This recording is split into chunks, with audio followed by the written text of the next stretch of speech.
Hear me? Mic check, mic check.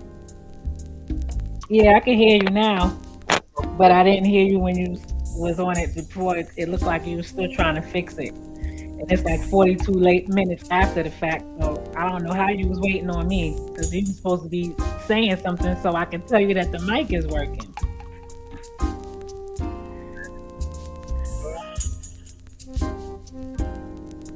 I could have, but I did have it working. I had it. You know how you go to the menu and it says stop mic and cam? Like I was in the options and I thought you heard that, but I guess when you go into the mic, into that, you don't. If I don't exit out of that, you won't hear me. Right, I was waiting for you to say something so I can tell you if I can hear you or not, and you wasn't saying anything. So Yeah, that's because I was in the settings saying mic check, but I guess you didn't hear me. You wasn't mm-mm. hearing me say mic check. No, My, I didn't hear you. I've been like ready though. Yeah, I had thought you sorted that mic out from the last stream. It has a short in the wire. Like I really need a new mic. Like if but I can get it to work. I just have to fiddle around with it. I just need a new mic. Mm-hmm. It's pretty old. So I don't know what you want to do, but I'm ready. Okay, well, I guess we can just get right into it since we're already 45 minutes after the fact. So we're talking about FBA debunked and different factors of why FBA should be debunked. And Correct. what's one of those factors? Well, to me, one of the main factors is it just creates more division, you know, than it does anything else. That's like the main to me is just the division it creates. I don't see how it's making. I don't see how it's bringing us together, even as African Americans, quote unquote. You know, I don't see how it's bringing any more unity that we are. I can't see how it's bringing any unity between us or you know our brothers and sisters in Africa. I don't see how it's. I don't see how we're benefiting from separating, attempting to separate ourselves from you know, our melanated cousins, our brothers and sisters. So to me, the division is the main thing that I feel like um, is one of the main factors that I feel like it just needs to be. We need to press reset. We need to figure out a different route to go when it comes to that. Mm-hmm. I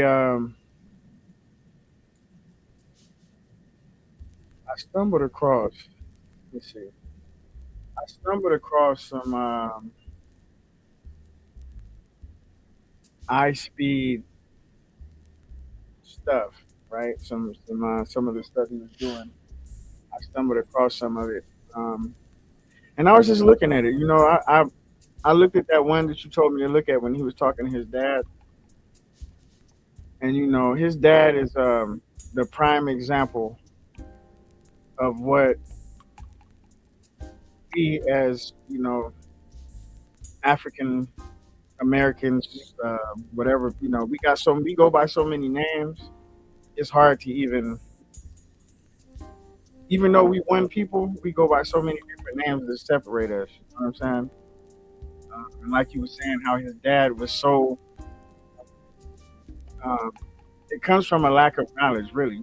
It comes from a lack of knowledge as far as how he was trying to explain to his dad Africa. You know what I mean? And the dad was like, not really like, he didn't feel any connection to Africa. But I feel like the reason why the dad didn't feel any connection to Africa is because he hasn't been properly educated on himself or Africa.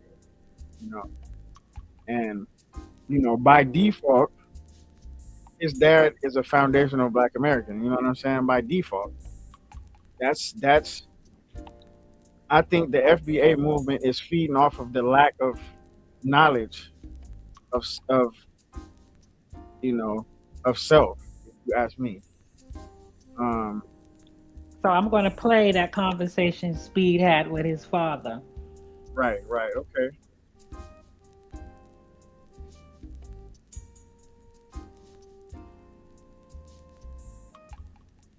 No, you're not. It's like, you're an American. But we from Africa. Who from Africa? I've never been to Africa. But you're African. Your descendants is African, Dad. But you know how far of a descent that is, though. That's 1900s. We talking. That's not that far. We weren't African in the 1900s. I mean 1800s. Yeah, it's still African descent. It's still African descent, right? But just because you were born in Africa, you're still an African descent. All right. But my mom's father's Jamaican. Nana's dad's Jamaican. That's still Africa. No, that's still Africa. No, it's not. Jamaica and Africa is not the same. Africans came to Jamaica, to the Caribbeans. Yes. Jamaica is basically Africa. It's just no, it's not. Yes, it is. They don't even speak the same dialect. I know. I'm talking about the race. Actually, come on, man, bro. I'm talking. I'm not. Obviously, I'm not. Yes, it's different culture and different language. I'm talking about the actual skin, the race. At the end of the day, we're all African. But ancestor test results. 100% African.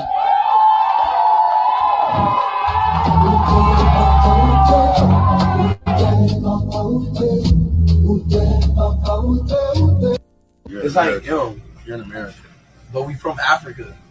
Who from Africa? I've never been to Africa. But you're African. Your descendants is African, Dad. But you know how far of a descent that is, though. That's 1900s. We talking. That's not that far. We weren't African in the 1900s. I mean 1800s.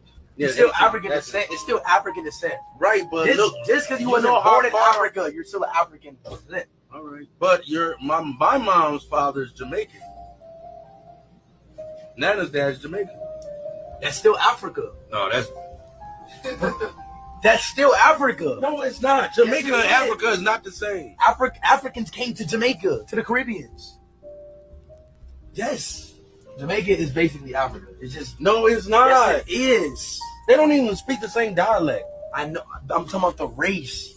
Actually, come on, man, bro. I'm talking. I'm not. Obviously, I'm not. Yes, it's different culture and different language. I'm talking about the actual skin, the race.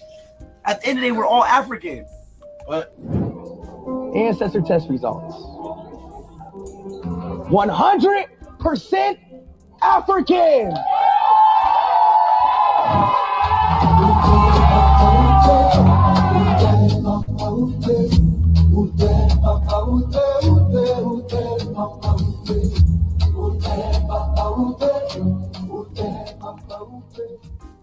I am African.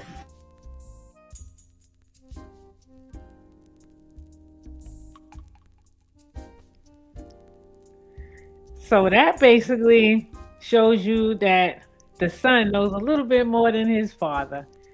How you doing, Dr. Truthbay? Nice to see you. Peace and power to the people. What's happening? Everything is good. We just here trying to scratch our head on FBA. Yes. And it just shows you again, a lot of the FBA fanatics, they don't know their own history. And grateful that Speed's father, I don't know his name, but that he just stated exactly what a lot of people think, but they do not know that Africa is the motherland. We are originators of that. So yeah, it is an eye-opener. Give thanks.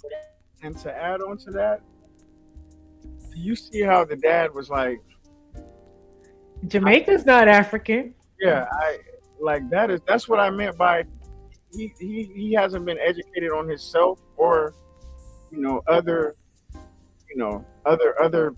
melanated people in this area, this diaspora. You know what I mean? Like he hasn't been the origins of Jamaica. Like Speed had to tell him, like, Dad, they wasn't always on that island. They're also West African. They also came from West Africa. And to even add on to that, like, if I'm not mistaken, those islands like Haiti and Jamaica and some of those other islands that are even smaller, those were the first stopping points of the slave ships. They stopped here before they came here. Absolutely. And I'm grateful you said that. A lot of people don't know the first slaves in 1619 in Virginia came from the Caribbean. And so that's my ancestors. I'm actually, by definition, a FBA. I'm not a member or anything, but by definition, my family came from a good ship Desire in 1636 and landed in the Boston Harbor. Traced in my genealogy. That's why it's so important that we have encouraged our people to do their DNA and trace their lineage. So because of that, 1636 is almost 17, 18 years after the original slave trade, 1619, right? Mm-hmm. So we weren't called Haitians at the time. I'm Haitian by nationality, not not by default.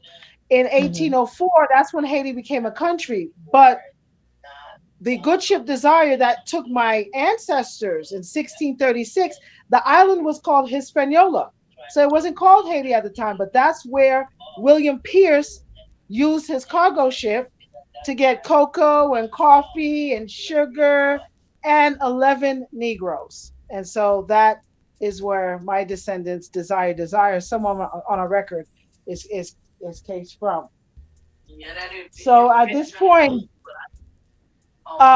when I try to explain this, and you can actually look at my story, The Cost of Slavery.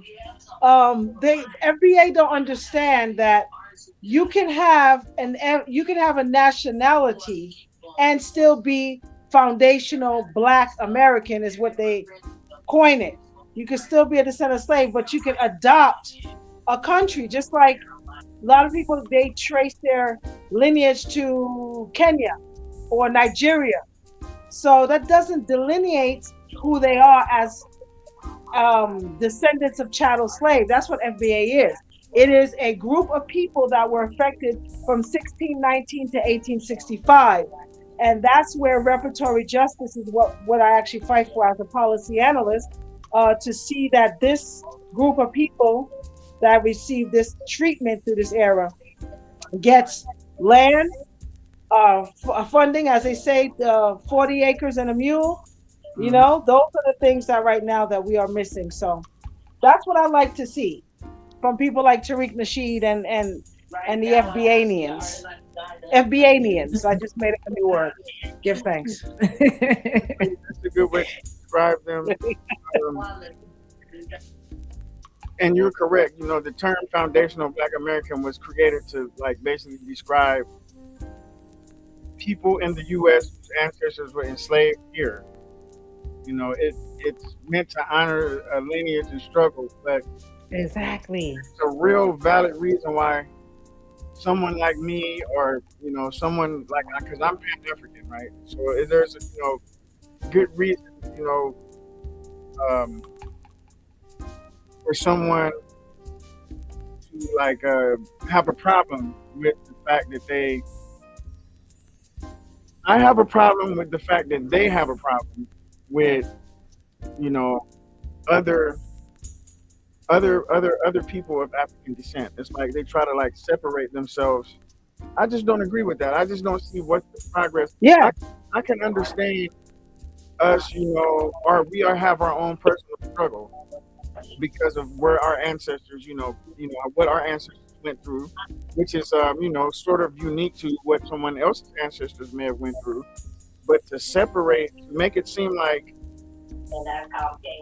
we are I don't know. It's almost like an arrogance, they're better, or they deserve something more than the next, or it's just some type of weird little separation there that I can't vibe with that. You know what I mean?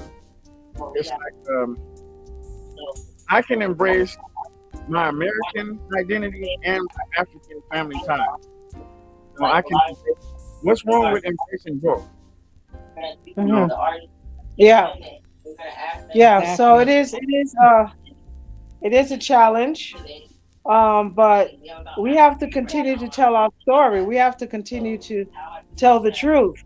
And that's what I like to see as an end result, is for us to not be divided. And I agree. It is FBA rhetoric. It's like you created a monster, because you got these brothers on these platforms and all they do is tear each other down. There's no respect for Black women. It's Mhm. like they fish to find some way to disrespect.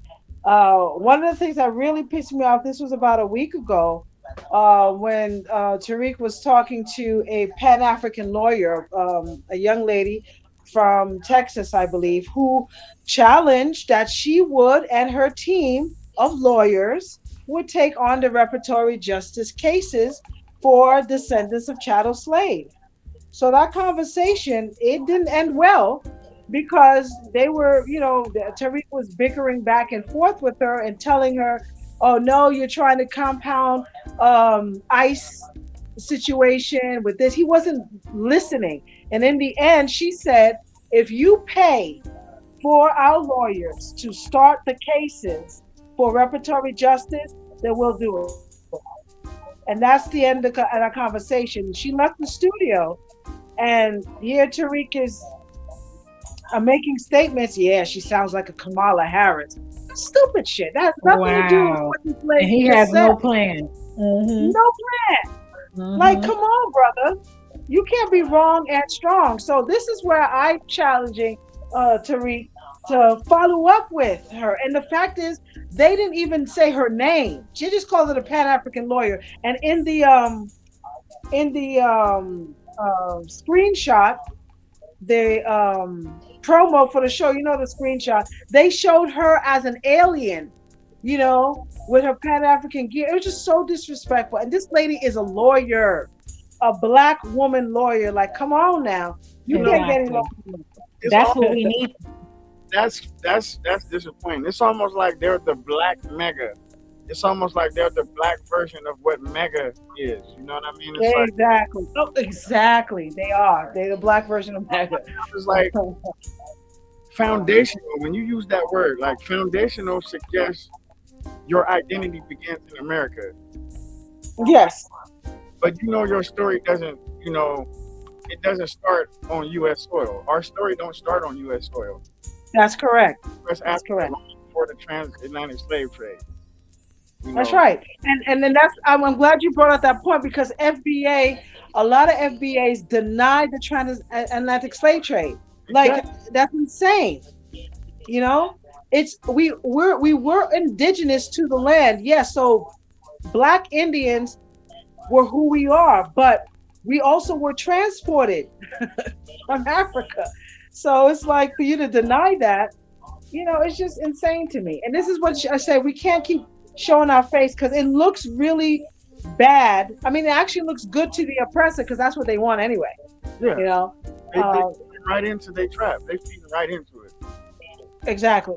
So I'm hoping that this year that there'll be a change. But I really would like to challenge Tariq. This brother's in California where I am. I've met him at a repertory task force meeting. So we were part of the charge of AB 3121. And this is the repertory justice study that they did that actually opened the doors for the rest of the nation. But California Repertory Justice, and shout out to Coalition for Just and Equitable California, also known as CJEC. I am a member of that, in where we are challenging the Black Caucus, particularly to pass repertory bills, at least on the state level. But one thing I want people to know that you cannot have repertory justice or reparations in the state level. Reparations come on a federal level. Federal level. So Hmm. HR 194 is that document. House Resolution 194 is the actual document in which we need to sue for our justice, for our reparation justice. So this is all to the black lawyers that's out there. If you're listening, we need them at the table so they can actually help assist with the lawsuit and make that happen. What do you think, sister? I think that is fabulous. That's why I sent you the link because I know you was going to come and drop some powerful jewels on how to handle this the right way, not the Tariq way, but handle it the right way. And a lot of people don't know about these forms you just mentioned. You know what I mean? Like we really think that we are against the wall with this. I believe we don't think that we could, actually file paperwork against the federal government to receive reparations. No, that's absolutely the opposite. Absolutely. And so the Pan African lawyer that was on his show, I'd like to know who she is because she's definitely somebody that can assist with us. Anybody that's a black lawyer or wants to take up the challenge, we need them to sue for our reparations through House Resolution 194. And then if there's time, we can go over what that is. But go and do your research. Look it up. It is the actual apology. It's the only federal document on record. That's a resolution for the apology for chattel slavery. It is a beautiful document. that has brilliantly laid out all of the traumas from 1619 to 1865. They refer to us as African Americans. The first line is actually for those who were treated through transatlantic slave trade from 1619 to 1865. This is the opening line. And because it's a federal document, it doesn't go away. It literally is there for us to use. So we don't have to reinvent the wheel. So if we're talking about lobbying, if we're talking about getting justice for real, that document needs to be presented and lobbied to the Congressional Congress, which is 120, in Washington, D.C., and say, yes, each descendant of chattel slave deserve $5 million. That is a doable number. That was a research number from a reparations task force in San Francisco.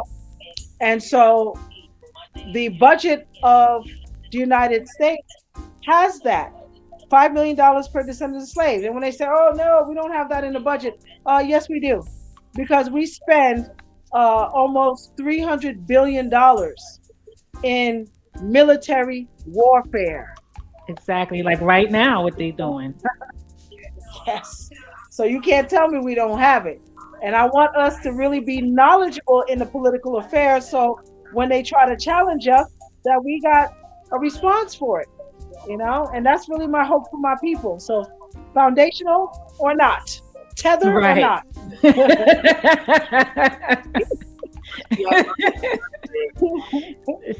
I mean, is there a way we can find out who this lawyer woman is and get her on the show? Oh man, we can. If I'm looking at the original tape, and that's how messed up, you know, Tariq is. You know, you got this black lawyer lady on the show, and you just call her Pan-African lawyer. Hey, that dude. So like, there's something wrong with that, you know? Yeah, that just shows the level of respect. But nonetheless, we should be able to, if you hear me, you know, do the research, and we'll hopefully find out who she was. It just seems like it's a smear campaign against the word Pan-African, because not only are the FBAs kind of trying to smear the word Pan-African, we have the you know, we have the Indian, the black Indian smearing Pan-African. We have the indigenous people, like we got all these different names. Yeah. For some reason they all have a problem with those who connect to Africa. It's like, so what's that's what they all share in common, right? We got the group, we got the Hebrew Israel, some Hebrew Israelites running around talking about they're not African, we're not African. We got the Indians talking about they're not from Africa, they don't have any African blood. We got the FBA talking about Pan-African. It's like all these different groups, and we all related. We're all the same. That's what trips me out. We're really all the same people. So why do we have to divide our, like, that's just, I don't understand that. And then we bash each other. Like you said, he calls her a Pan-African lawyer instead of giving her the respect she deserves and calling her by her name, right? He has to, you know, and call her a Pan-African lawyer as if it's something wrong with that, you know. And right, it just really hurt my heart to see Tariq Nasheed do that, because, you know, the Hidden Colors Hidden Colors was vital to my learning and my you know, my growing with knowledge. It really opened up, you know, he really opened up some doors that I walked through. You know what I mean, with Hidden Colors, and to see him kind of like just go left field with it, you know, it really bothered to see him doing that, and he's dragging people with him. He's dragging people along with him. And I just wish that we can all sit down and just talk this through, instead of, because I'm not here to bash FBA people. I'm just here to debunk some points, you know, and the things that I disagree with that movement. You know, like, it can be, I don't have a problem with someone calling themselves a foundational Black American. I have a problem with the rhetoric, the disconnection, the need to separate, the need to put, you know, someone else down. You know, it's right. wrong with the. It's nothing wrong with that. It just doesn't match my identity. It doesn't Well, match you my. see, you see how Dr. Truth Bay just was explaining about how her family came here on 1636 into Boston, Massachusetts. They are the real original FBA. Yeah. If anybody, Because if it wasn't for those original ones that came off of that ship in 1619 all the way through 1636 and past, we wouldn't be able to use FBA right now. So somebody had to come first for that to even be real. right? That Correct. Those are the original FBA. that makes We That's are right. descendants from it. You get what I'm trying to say? Like we descendants from Africa. because foundational means serving as the base, core, or essential Right. support for something. It describes like something so important that everything depends on it. Okay. It's like the starting point of everything that everything is built on. And you're right. If anybody could call themselves FBA, it would be her and her people and her lineage. You know what I No, mean? it would be her ancestors that came off the ship, like how our ancestors came off the ship. My Right. whole point is the original FBA are the Africans that were stolen from Africa, put on slave ships, and brought to the diaspora. Those are the original FBAs. And why can't they? And see, that's my thing though. So it's like And that's that's why she said earlier, remember she said they were called African American because they know they came from Africa first, brought to America. hmm Those are the foundation ones. Those are the ones who was picking the cotton and breastfeeding the white people's children and cleaning their houses. That's the FBA right there. They were stripped from everything. So they had to become foundational black Americans again. You know what I mean? Because they had everything taken from them. And check Speed out. You see Speed over there in Liberia, he's beating his family that left Ohio and back to Liberia. Why did they go back to Liberia if they was already here? Right. You see what I'm saying? Like, what are you going back to if you're already here? Right. But that's the thing. It's important that we understand and connect with our original roots. And Hmm.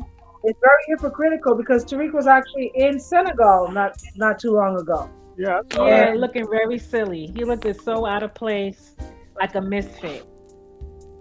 He didn't yeah, even look and like he very was happy to be disrespectful. there. Yeah, Hmm. and he wasn't really there to connect with the people because a lot of his Hmm. commentary, was calling them out, They were and pissed saying, off at him. yeah, and trust me, the Senegalese people, they're like, bruh, I wish you would come back here and see. It's gonna be on site next time. So Exactly. And I'm not I even was promoting violence, but he put it on himself. like, Yeah, right. So we want to be serious about how we're moving, especially because FBA was coined in 2018. It's not, if it was a movement that was taken seriously, and it all goes Yeah, upon the leader. When you start a movement, it's your responsibility as a leader to direct the people and educate them.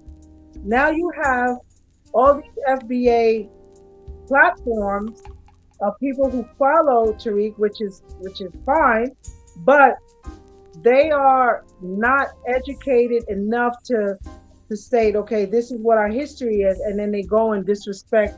It's entertainment. They go and disrespect the guests. Because I know. it's more views and it's more numbers when you are controversial rather than Hmm. educational. So we need to put that aside because again, it's going in a direction where it's not conducive. It actually is making the opposition, happy to see that it is divisive. Um, Exactly. and we can't continue to do that. So what we plan to do, and I'm a person about action, so I teach civic engagement. My main purpose is to really engage the youth in political affairs so they can be well rounded in Hmm. changing their governance, to really know what the Constitution stands for, to implement human rights as a law. These are the things that our ancestors, Malcolm X, spoke about. He said it's not a matter of civil rights, it's a matter of human rights, because as the history for us as African Americans, and I don't really even like using that term, but it is the legal federal term that we are described as. So you want to Right. use the term that they claim us as to retrieve reparations. We can't Mm-hmm. use black. Black is a contra is a color. It's not a nation. It's not a race of people. So that's why it's important that if FBA wants to repair its reputation, that it can do so by really engaging the lawyers nationwide. You have a lot of black youth that are getting their Juris Doctorates. Connect with the universities and have them create a repertory claim, a federal national repertory claim, because we don't need no more Mm-hmm. studies. And that's one of the things that they want to keep doing. I said, oh, well, Japanese internment camp survivors, they received reparations. The Holocaust survivors, even though it didn't even happen on this soil, on U.S. soil, they got reparatory Exactly. justice. The Indians, the $5 Indians, got their Right. reparatory justice. And then you have us when it comes to um, persons of African descent born on American soil. They say, oh, okay, well, we got to still study. We got to study to see the harm. And that's the get out. Even the slave owners, Mm-hmm. in a repertory act in the 1850s, they received $300 per every slave that they lost. So they got their repertory justice. But because we're not unified, because we are still Mm-hmm. not standing in authority as one, they continue to play these games with us. And it's just continue to cause more havoc and chaos because our people are overrepresented in the jail system. We're overrepresented in the homeless system. And they want to keep us that way because we make money for them in these two systems, and even child protective services. Most of it is a lot of black families, that Mm-hmm. have a certain It's tax true. bracket, and they just drag us into the system so we can continue to make money for it. So that's why it's very serious when you have a platform and how the FBA exploded. As I said, in 2018, it took off, it went viral. So that's why it's important that we relay what the end result needs to be. And so that's again a challenge for those who are listening, that we do need to have those legal minds at the table, presented and lobby at DC, really focus on the congressional party, the House of Representatives and the Senate, in which HR 194 came from. It came from the Senate and the House of Reps in 2008. And get this is the cold part about it. HR 194, House Resolution 194, was drafted by Stephen Cohen. Cohen, listen to that last name. One of Mm-hmm. them. It wasn't one of us. So they know, everybody knows Exactly. that they owe us, except for us, you see. So we got to start capitalizing on it. And that's what the work that we're doing in the next 30 days, actually, in this year, to really engage our people so we can actually lobby to see reparatory justice come sooner than later. Mm-hmm. So this is my question. I have a question. Wait, before you ask the question, let me Mhm. just play this clip real quick with Speed meeting his long lost family in Liberia. All right. In Liberia at Providence Island. His grandparents originally migrated from Ohio, USA to Maryland County, Liberia. So this wasn't just a random link. It was shared roots from the moment Speed arrived at Providence Island. There was no introduction needed. Speed recognized him immediately. That alone said everything. After the live stream, that they didn't just part ways. Speed and Arma had a private one-on-one conversation at the hotel. No cameras, no pressure, just real talk. The energy was natural, nothing forced, nothing staged, just two people who already knew each other. That's why this moment went viral. It proved this wasn't coincidence or a meet and greet. It was familiarity, respect, and real connection rooted in shared background and prior awareness. And they were the true people. We are your family. We are also Watkins from Maryland County. Watkins? We are from Ohio and we settled in Maryland. So we are Watkins. You are Watkins? Watkins. The Watkins family. Watkins family. From the global side. My name is Francis Watkins and this is Alfred Watkins. These are your family. So we are your family. We settled from Ohio to Maryland County. So if you are dressed, this is how we dress. This is how we the global people. Yes.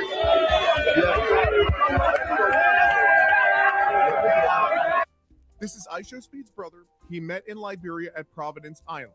His grandparents originally migrated from Ohio, USA to Maryland County, Liberia. So this wasn't just a random link. It was shared roots from the moment Speed arrived at Providence Island. There was no introduction needed. Speed recognized him immediately. That alone said everything. After the live stream that they didn't just part ways, Speed and Arma had a private one-on-one conversation at the hotel. No cameras, no pressure, just real talk. The energy was natural, nothing forced, nothing staged, just two people who already knew each other. That's why this moment went viral. It proved this wasn't coincidence or a meet and greet. It was familiarity, respect, and real connection rooted in shared background and prior awareness. And they were the true people. We are your family. We are also Watkins from Maryland County. Watkins? We are from Ohio and we settled in Maryland. So we are Watkins. You are Watkins? Watkins. The Watkins family. Watkins family. From the global side. My name is Francis Watkins and this is Alfred Watkins. These are your family. So we are your family. We settled from Ohio to Maryland County. So if you are dressed, this is how we dress. This is how we the global people. Yes.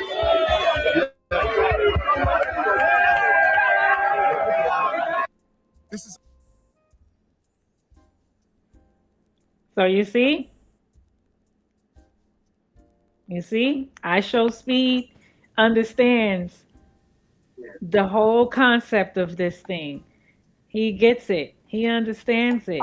I mean that one clip right there just debunks Everything. a lot of you know a lot of the we're not African and we don't have no connection to Africa and we it just debunks all of that, and I'm glad that a young brother like him, because I'm glad that he's able to connect like that and he has a lot of followers, he has a lot of young followers that that's going to influence them to do research on their connection, and I'm glad that he was able to. I'm glad that it was meant to happen that way, and because I saw us being led astray even more than what we already have been, and like the propaganda is spreading through our community like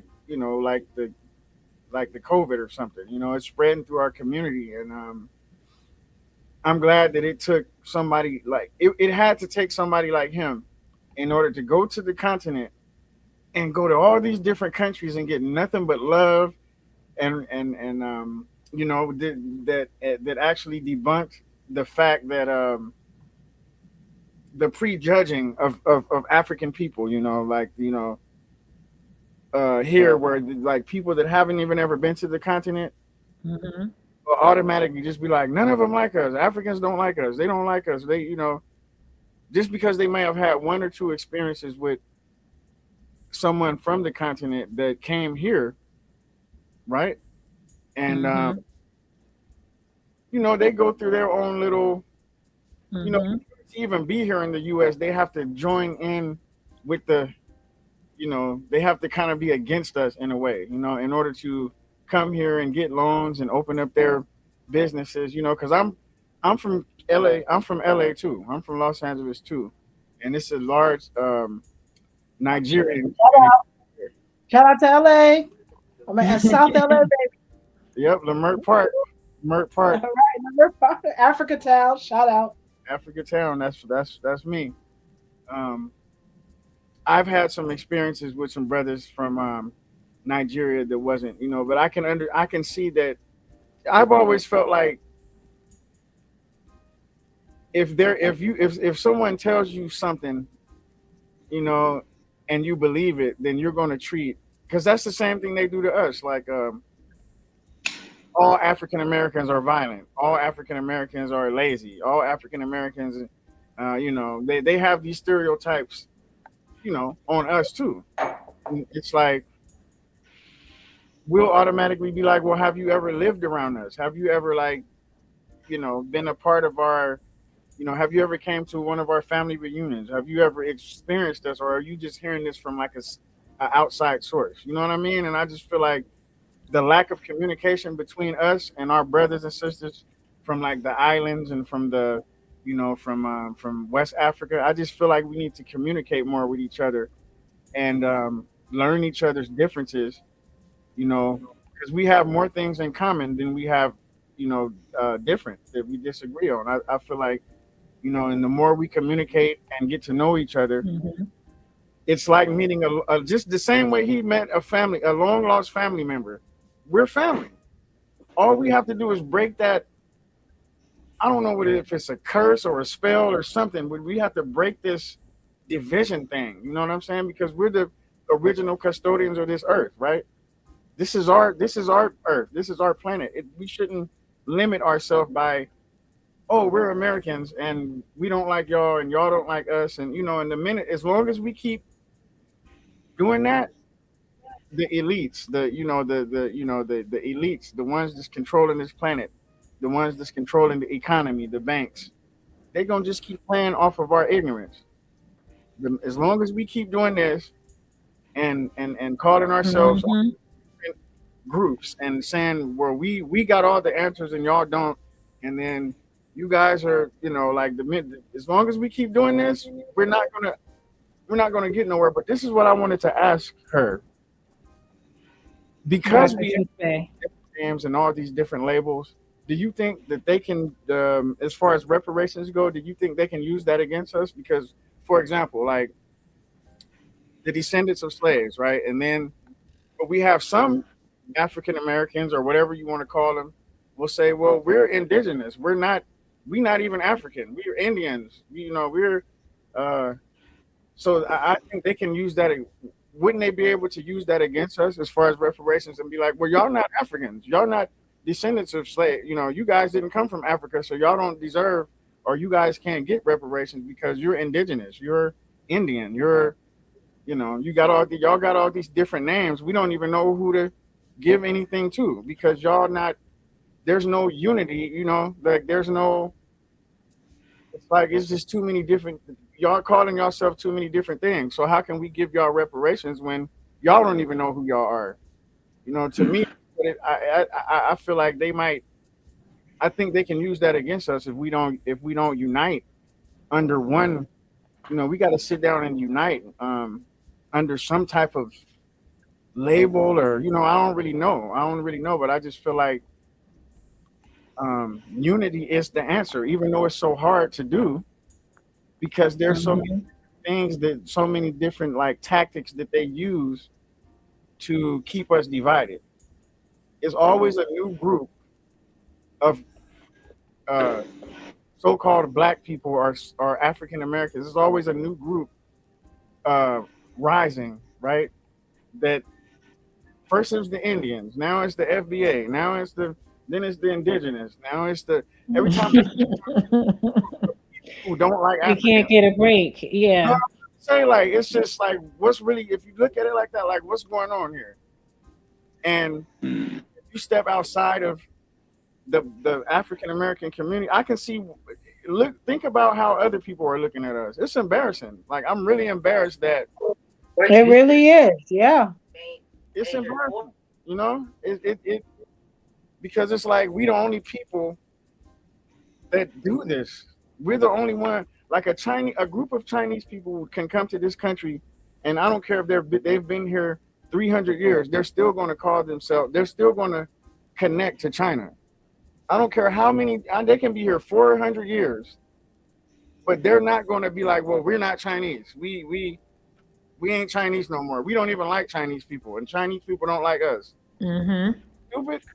Wouldn't it sound stupid? That will never happen. Never happen. I Right. understand though. That's what we're doing, but we don't look at it like that. But that's exactly what we're doing.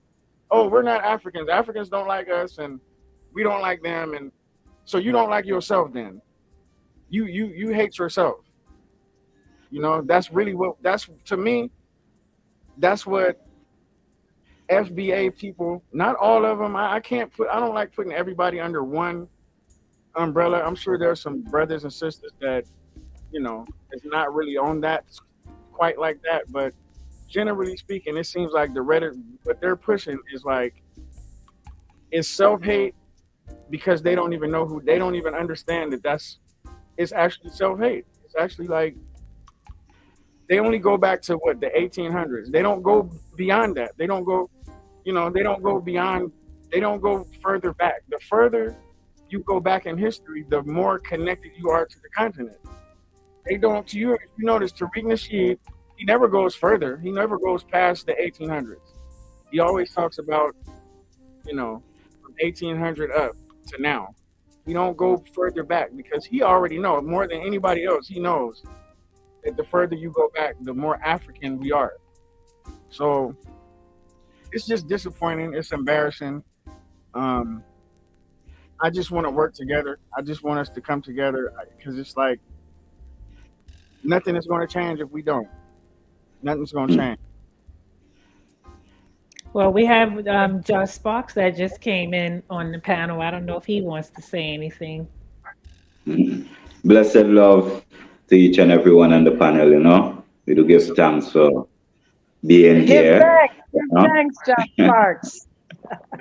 Yeah, man, I love how the reasoning going still, I love what the virgin and the sister and them I say, what the I say and said way, So I'm just taking it in, because recently, I was introduced to the name Foundational Black America, and I was introduced to it on one of my videos that I did on my channel.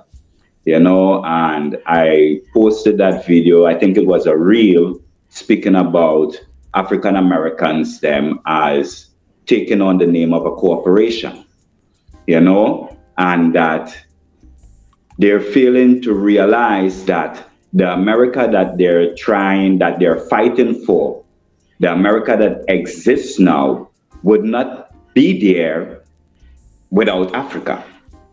Yes, so they're not realizing that all the resources, all the things that is fuel America and making America great, make Europe great, is coming from Africa. And if they do not claim Africa, they do not claim the resources to keep up America. And right now, because I'm here in Ghana, there is a lot of Chinese coming in here and building the infrastructure up. They're building a lot of supermarkets, a lot of, different buildings and these things, a lot of hotels and all these things here in Ghana. There is the Indians, them coming in too, So what I'm seeing is that Africa is being built by foreigners, coming into Africa and building Africa, but the descendants of those that was taken from Africa is trying to claim another place, and that's the only thing I would say I would have, against, I wouldn't even say against the foundational Black America. Because I understand that they love the development. They love how, the diversity of America is. America is a lot different from a lot of third world countries, especially even here in Ghana.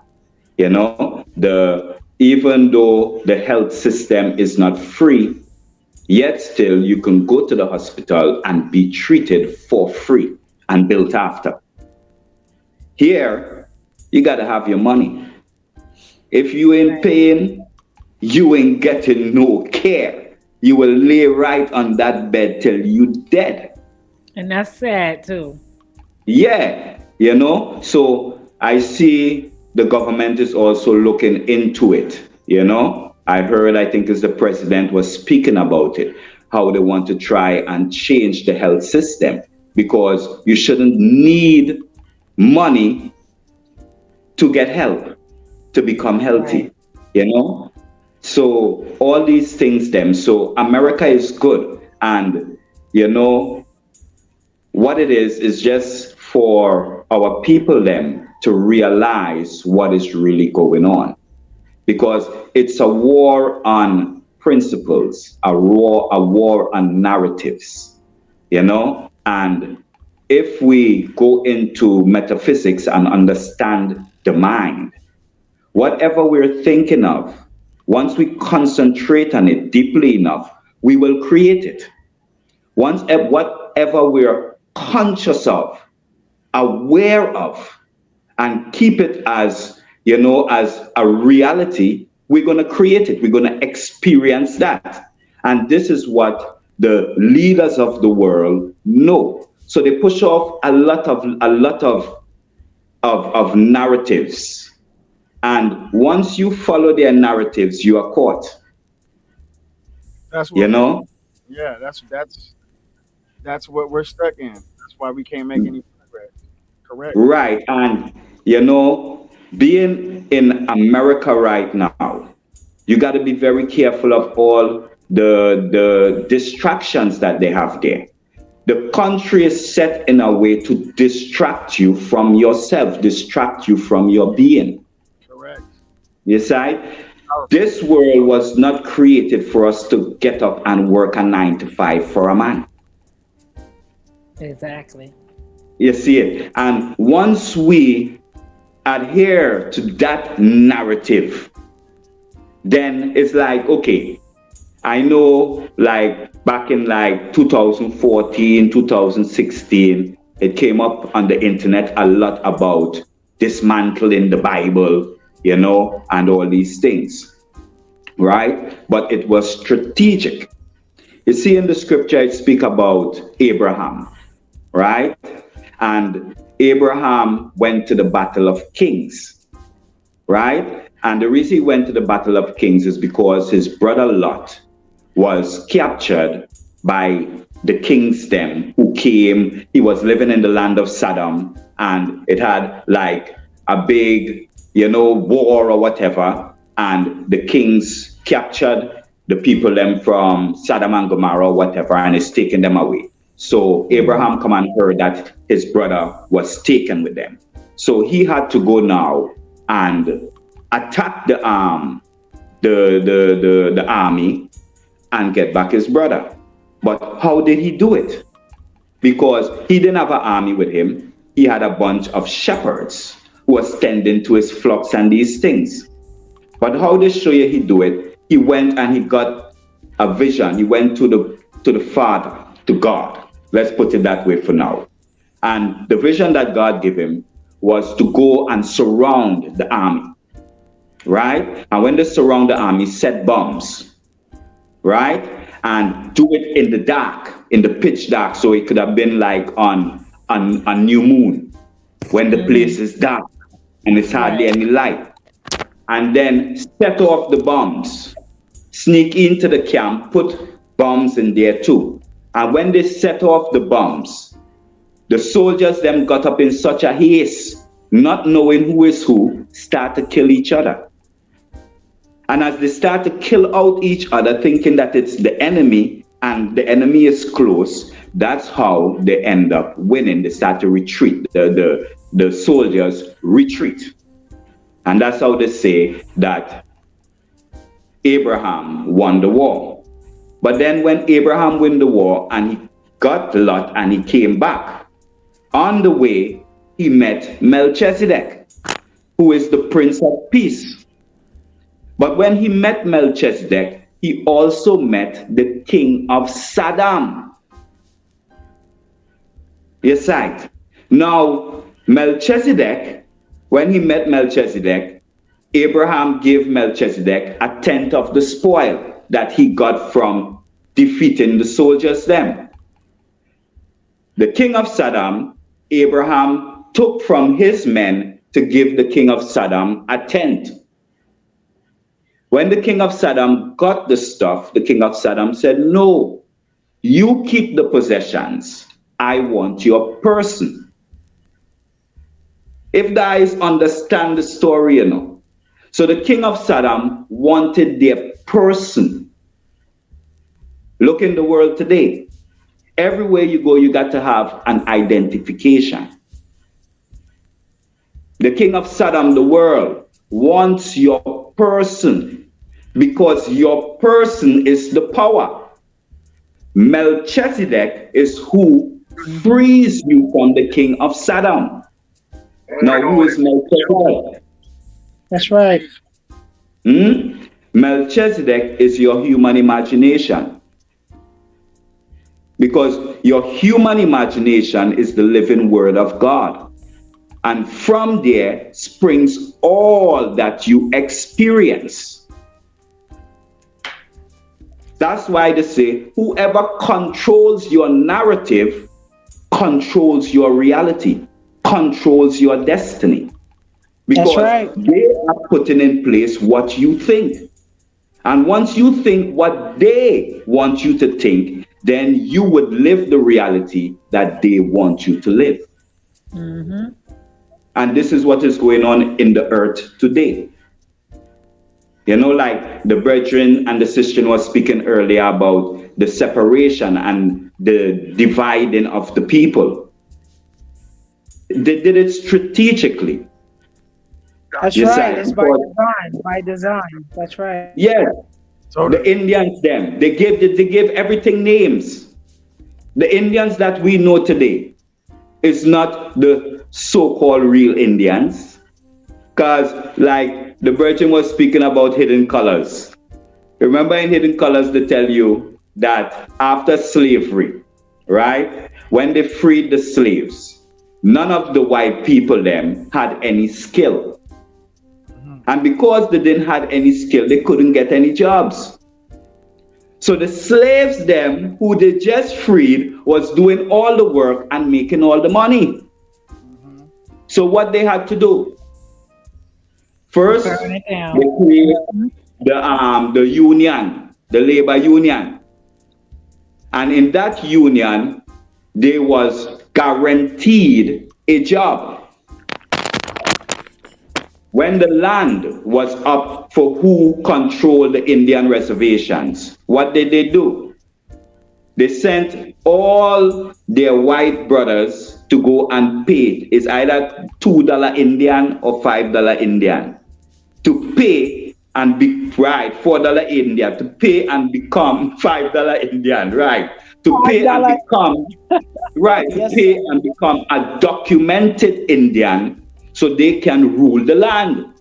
So most of the reservations them that you see that they claiming to be Indian is white people. It is. And they mix with the same black people. And they got a darker tone, they got melanin. And now they're controlling the land. They know these things. You know? So our goal is to free ourselves from the narratives them that is being given to us. This FBA is built off of the narratives that has been given to us. Because for ancient times, all our ancestors, all our freedom fighters, Harriet Tubman, Malcolm X, Martin Luther, all knew that we originated from Africa. Yes, I. Now, that's right. How come now these people, these so-called FBA, is trying to claim that we did not originate from Africa, but we originated from America? Thank you. You know what I'm saying? So it's you know crazy. What, you know, right? You know what you're talking about, Just Boss, because at one point Harriet Tubman was talking about going back to Africa, because I think her grandmother is direct descendant from Benin, the Benin kingdom. And just like you show in the brethren, the brethren, what is the brethren name that you show? Because I don't speed. Is speed? Oh, yes, I show speed, yes. Right. Look how he went back and he meet his family.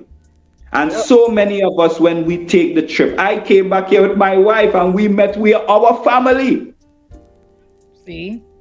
Right now, I am a part of my family here.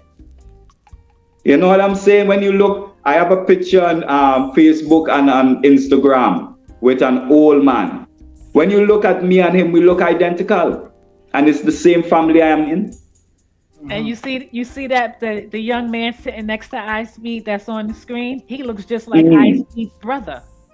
Wow. And Ice Speed is calling him in that video, calling his brother to show him his twin. Let me just play it real quick. I'm happy you said that because now it just gives me a reason to play this video even more. Brother. I'm about to call my real brother. Yeah. All right, I'm about to see. Hold on. I want to see like what do you do? I'm about to call my real brother for real. Yo, Jamal in the chat. You're in Nigeria right now, by the way. Wow. Yes, he did great. Hey, Jamal G. Jamal.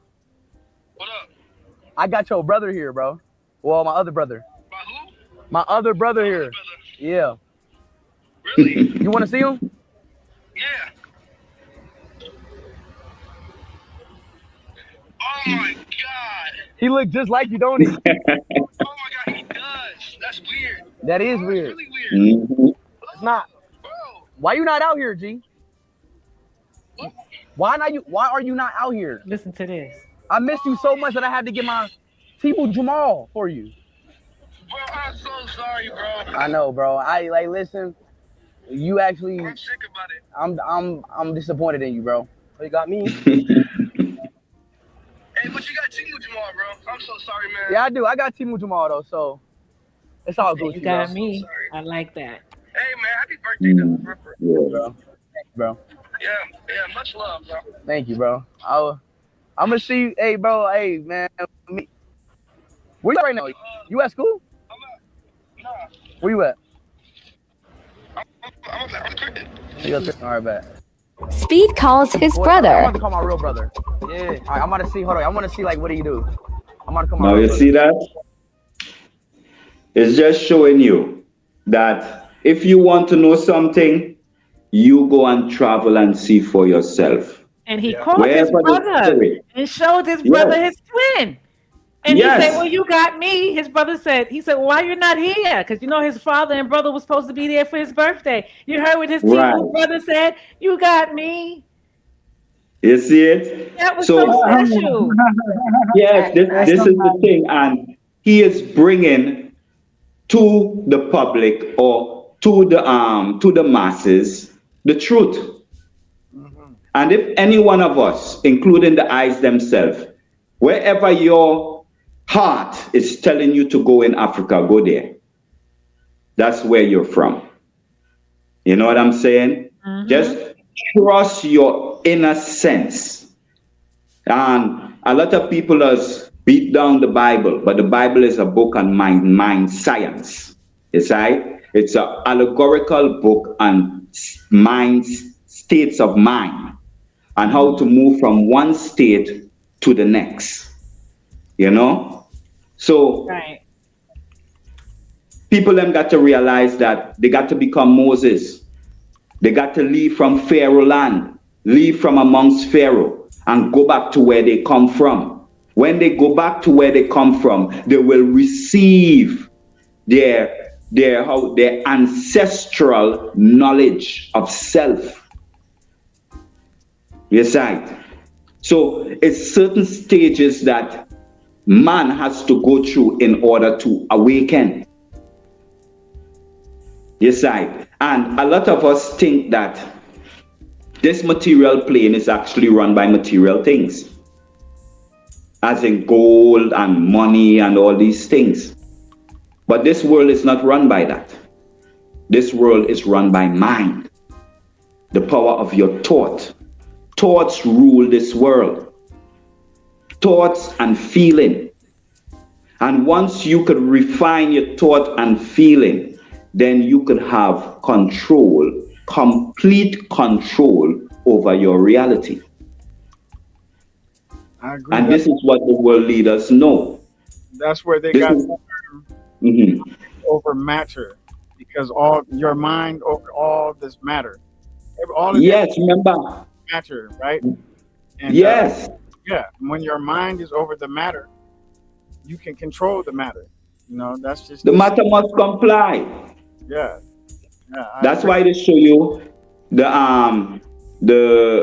experiment with the particles being shot through the slit and The the light, observation. when That's when it. it Mm, reacts differently when you're watching it, right?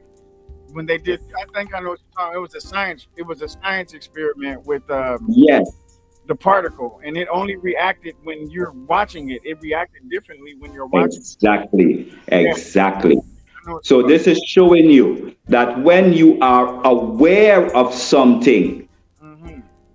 when you become aware, consciously aware of a thing, it is made manifest in your world. The 100%. quantum field of waves is broken down into the particle of the thing that you are conscious of. Mm. And that is what this world is. They speak about awakening. When I got my awakening, I got an open vision. And in my open vision, it was showing me the old heaven and the new heaven, and the old earth and the new earth. The old earth and the old heaven being destroyed, and the new earth and the new heaven being created. And in that vision, it showed me that it all has to do with your thoughts. Your old heaven is your old train of thoughts, which created your earth, which is your body, with all the sicknesses, all the pains, all the diseases you have according to how you're thinking. Mm-hmm. That old heaven has to be broken down, and a new heaven has to be created, meaning a new set of thoughts. You have to become a new being, and A then new you will creation. create a new body Creation. Yeah. Yeah. through the neurological patterns of those thoughts. We are able to heal ourselves. We don't need anything out of ourselves. We don't need any herb or anything. We heal ourselves with our vibrational frequency. It You takes a see it? strong mind to want to do it that way, though. Yes, but practice makes perfect. You don't get it right away, but once you keep practicing, persistence is the key. You see? So today, a lot of people talking about reparation and those things. Reparation is like how you would say a scapegoat, because the system is not going to give us reparations. You see? Right I, now, I we're I living. think you missed the beginning part when Yeah. Dr. Truth Bay was speaking about. I Uh-huh. don't know if you heard it or not, but she was saying No, that there's a particular way that we have. Go ahead. no. Well, what I was saying is reparations. Right now, we're living in a free world, right? Where Africans are free worldwide now, right? The only Africans that are in bondage are the ones them who choose to be in bondage. You see it? We are all free. We have choices. If we don't want to be one place, we can get up and move. You see it? But what the world leaders make us think is that in order to move, we need their material things, their wealth, their material money. And the world is not run by money. So that is how they trap us. Right, but Everyone reparations. waiting, want to fight for reparation when we could freely get up and come and create a free state here in Ghana, a free state in Nigeria. You know what I'm saying? And actually build and contribute to the country and open things up. We can do this. Okay, But but look people at it like this. waiting for the government. But look at it like Waiting this, for Just Fox. We get the reparations and then we bring it home and build up the motherland. Yes, but what I'm saying, we can Because do that, but how right, it's long have not we just been waiting for that? well. The That's because motherland there's a is right proper here. because there's a I'm proper here. procedure that we have to do. We have to go by in order to get it the right way. I don't know if you heard Yes. Dr. Truth Bay when she was explaining it that No. As we're I not going said, about it the right way. I didn't hear the Empress talking, so I am not speaking against anything that she said. Oh no, I But what know. I am saying is from my experience of what is going on here in Ghana and how the Chinese them is building and the Indians them is building. Yes, right? And the Germans them is building. Right. You know what I'm saying? Right. That's true. We don't have to wait for reparation. To do it's anything. Like the brethren was saying, what we're missing is unity. That's all we need. Right. That's true. We need one man over here on the land, and we need 10 men over there in America sending him money, having him build up a structure. True. Start with one factory, a clothing factory, to make African garments, and employ the native Africans here to work in that place. They will love you.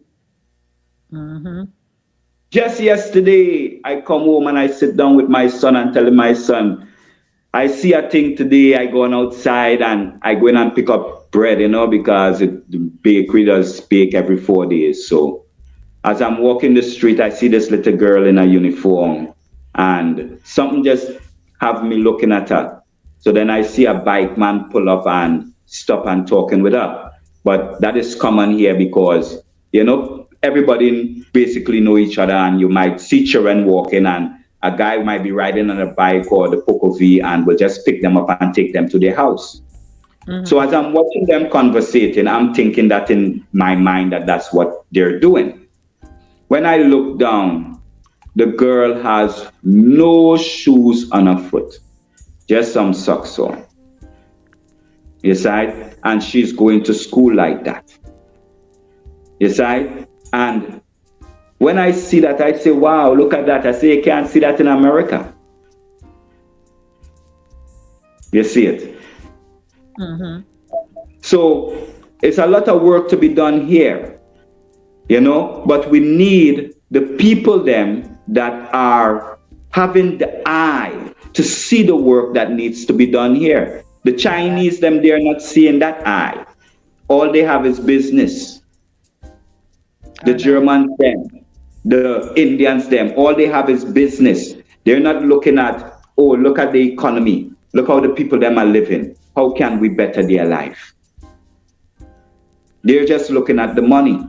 So I sit down and I say to myself, boy, how could I do some sort of clothing drive, shoes drive to see if I can get clothing here so that I can carry to the schools and give to the less fortunate. Set up a place where they can come, because those things are there in America. Well, let's talk about it now. If you have an idea. Yes, well, that was my idea. I just thought of it, but I don't know any way of moving forward with it. But as going back to reparation with the doctor, the Honorable Empress, the doc, and seeing that the Jews them, they receive reparations and, such things. We got to look. Who is these Jewish people? Yes, and why it is they was given money? Or why are we being given the narrative that Jews was given money, but now you, the Africans who face even worse atrocities, is not being given the money? Not even land, not even a business, not even free schooling. We're not getting nothing. Tell me what would that cause? What would that scenario cause? It will cause us to be angry and mad and upset, right? Yes. Now, according to mind science, when you're angry and you're mad and you're upset, what happens? You create more of the same experiences of that. So whenever you change your emotional frequency from joy and happiness to anger, to frustration, to stress, to sadness. You are creating for yourself in the future an event or circumstance for you to experience that same emotional vibration again. Tell you, this thing is basic science they're using against us. That's why Willie Lynch said, if we teach them to be like this, 1 year, they will carry it on for 300, even to 1,000 or more on their own. Because this is mind science. Yes, this is mind science. On with that one. And if we don't realize this, we will be caught up in another enslavement of the mind. Because right now, we are in an awakening. FBA. That the enslavement is FBA. That is one of them. That is one of them. The other one is the Galactic Federation. Seeing that they have failed physically enslaving us, they want to do it spiritually now. Like I was listening just a while ago to one of the Galactic Federation ladies who gave an explanation on them. She said that the Galactic Federation is like the police of the spiritual world. I say police to myself here, police in the spiritual realm. How I understand this creation is whatever you think you experience. So that clears up all things. If you're righteous and you think righteous thoughts, you think loving thoughts only, you will experience a reality of that only. If you believe in a world of good and evil, you will experience good and evil. So we don't need no police in the spiritual realm. For we are the operating power. We are the only truth. What we believe is what exists.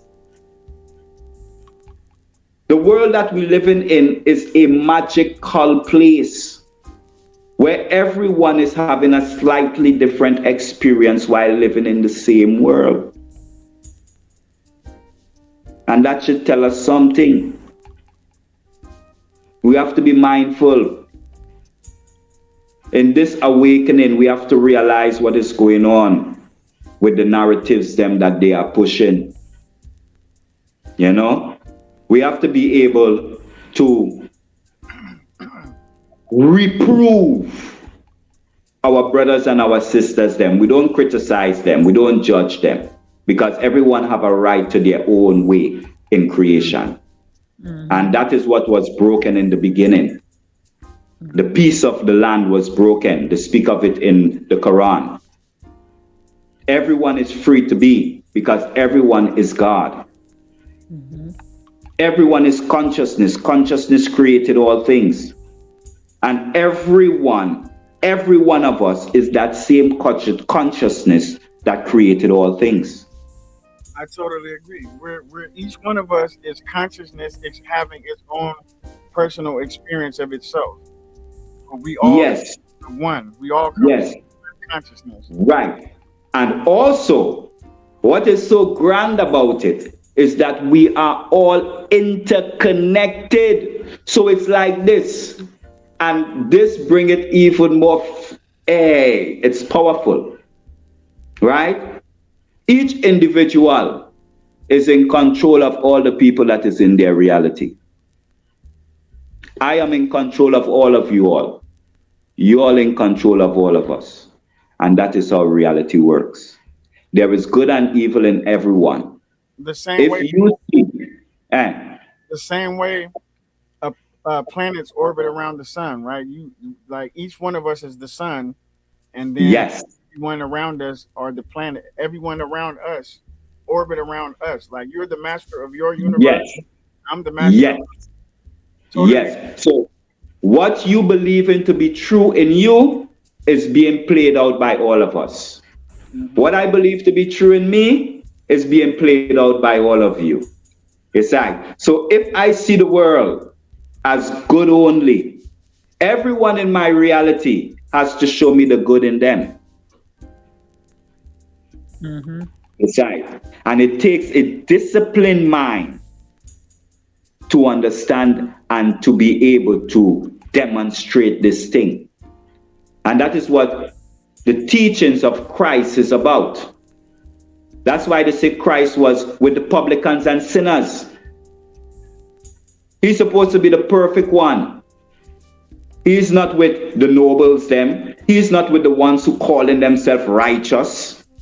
He's with the publicans and sinners, trying to teach them how to live more righteous, trying to teach them how to get what they desire in life.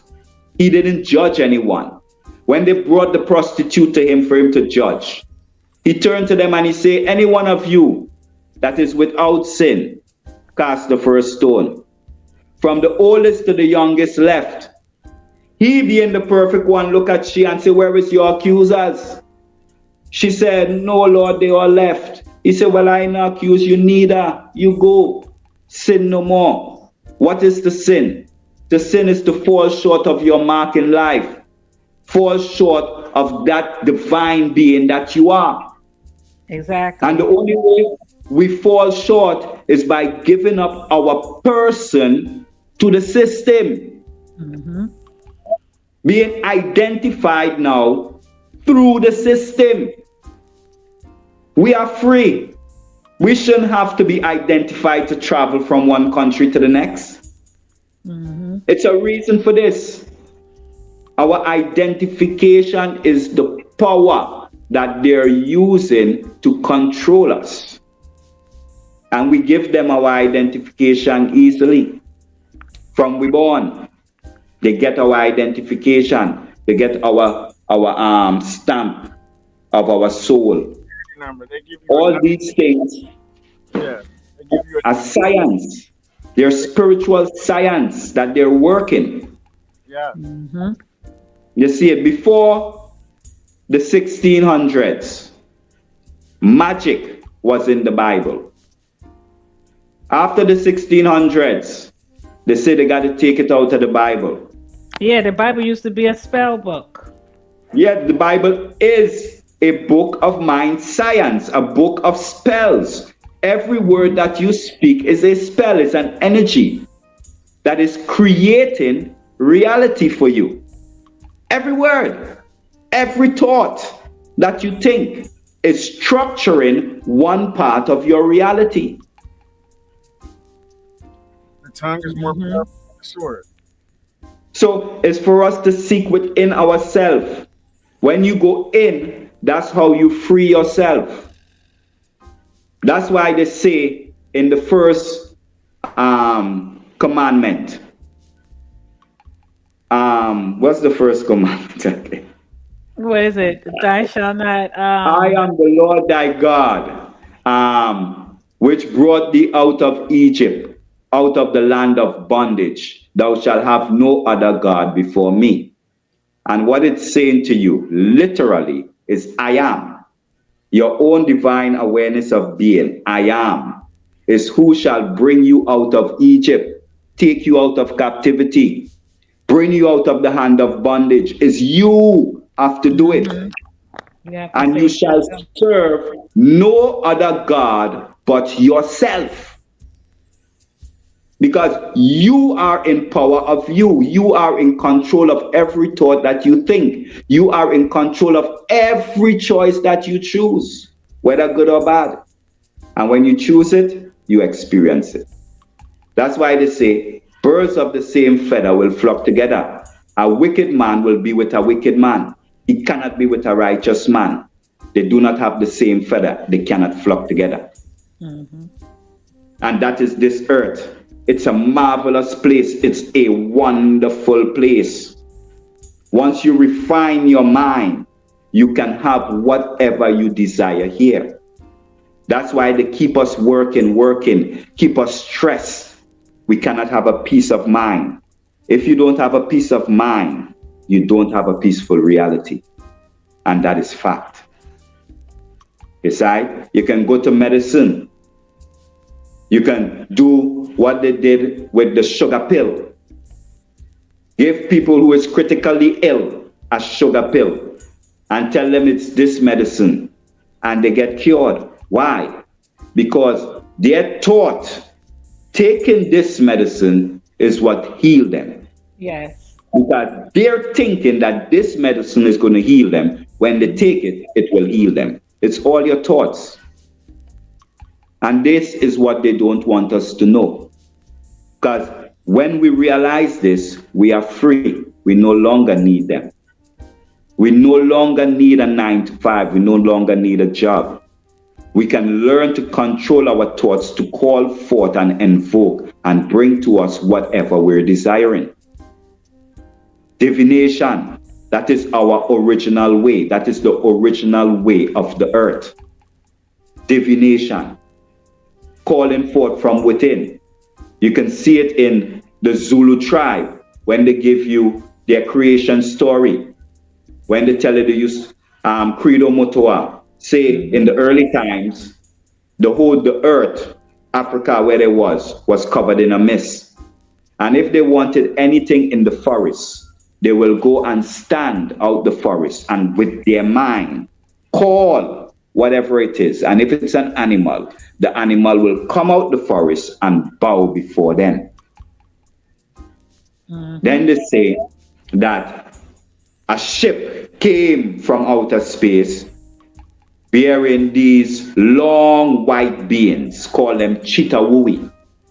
And the Chitawuri separated mankind and turned them male and female. Now, I could go into that and tell the eyes them about that. That's the same thing what they do in the Bible. Man is created male and female as one. There is no separation between us. We are both male and female, masculine and feminine. And that masculine and feminine in us is what creates our reality, births our son, our child. And this is what the Bible is speaking about. But they took us out of ourselves and separate us. And they say that the female is now called a woman. And they make it seem like the woman is the lesser vessel. So now the male and the female have a contention against each other. Right. And when they listen to the Zulu story, that is exactly what happened. They put them against each other. When in reality, the male and the female is one. There is no one greater than the other. We need each other to exist. Yes, right. Exactly. Now, in me, man, the mind is Adam. The body is Eve, which is the lesser body, which is the lesser vessel. Which if you succumb to the temptations of the flesh, you will fall from your spiritual heights, from your spiritual awareness of self, and you will get caught in your carnal fleshly body, thinking that it's food that keep you alive. When food don't keep you alive, it's your very word that keep you alive. And you wouldn't know these things unless you practice it. When you practice metaphysics, you will see for yourself. That's why the Bible tells you, Christ say, if you want to know what I do, if it's me do it or the Father in heaven that do it, you go try it for yourself. That's the only way you will know. Is if you will try, is when you try it. And when you try it, you will see that it is the Father in heaven. Now, who is the Father in heaven? The Father in heaven is that power within you that animates you. The Christ consciousness. Yes, the human imagination from which all movement springs forth. If you don't have a human imagination, you don't have movement. You don't have nothing. But with it, you have all things. It's the same word. And out of this word, all things were made. Out of this same human imagination, the sun in the sky was made. And the Egyptians know this. They know that the sun in the sky is pure consciousness, a replicate of our human imagination. And whatever we are imagining here in our mind is being transmitted through the sun and directed down on earth for us to experience.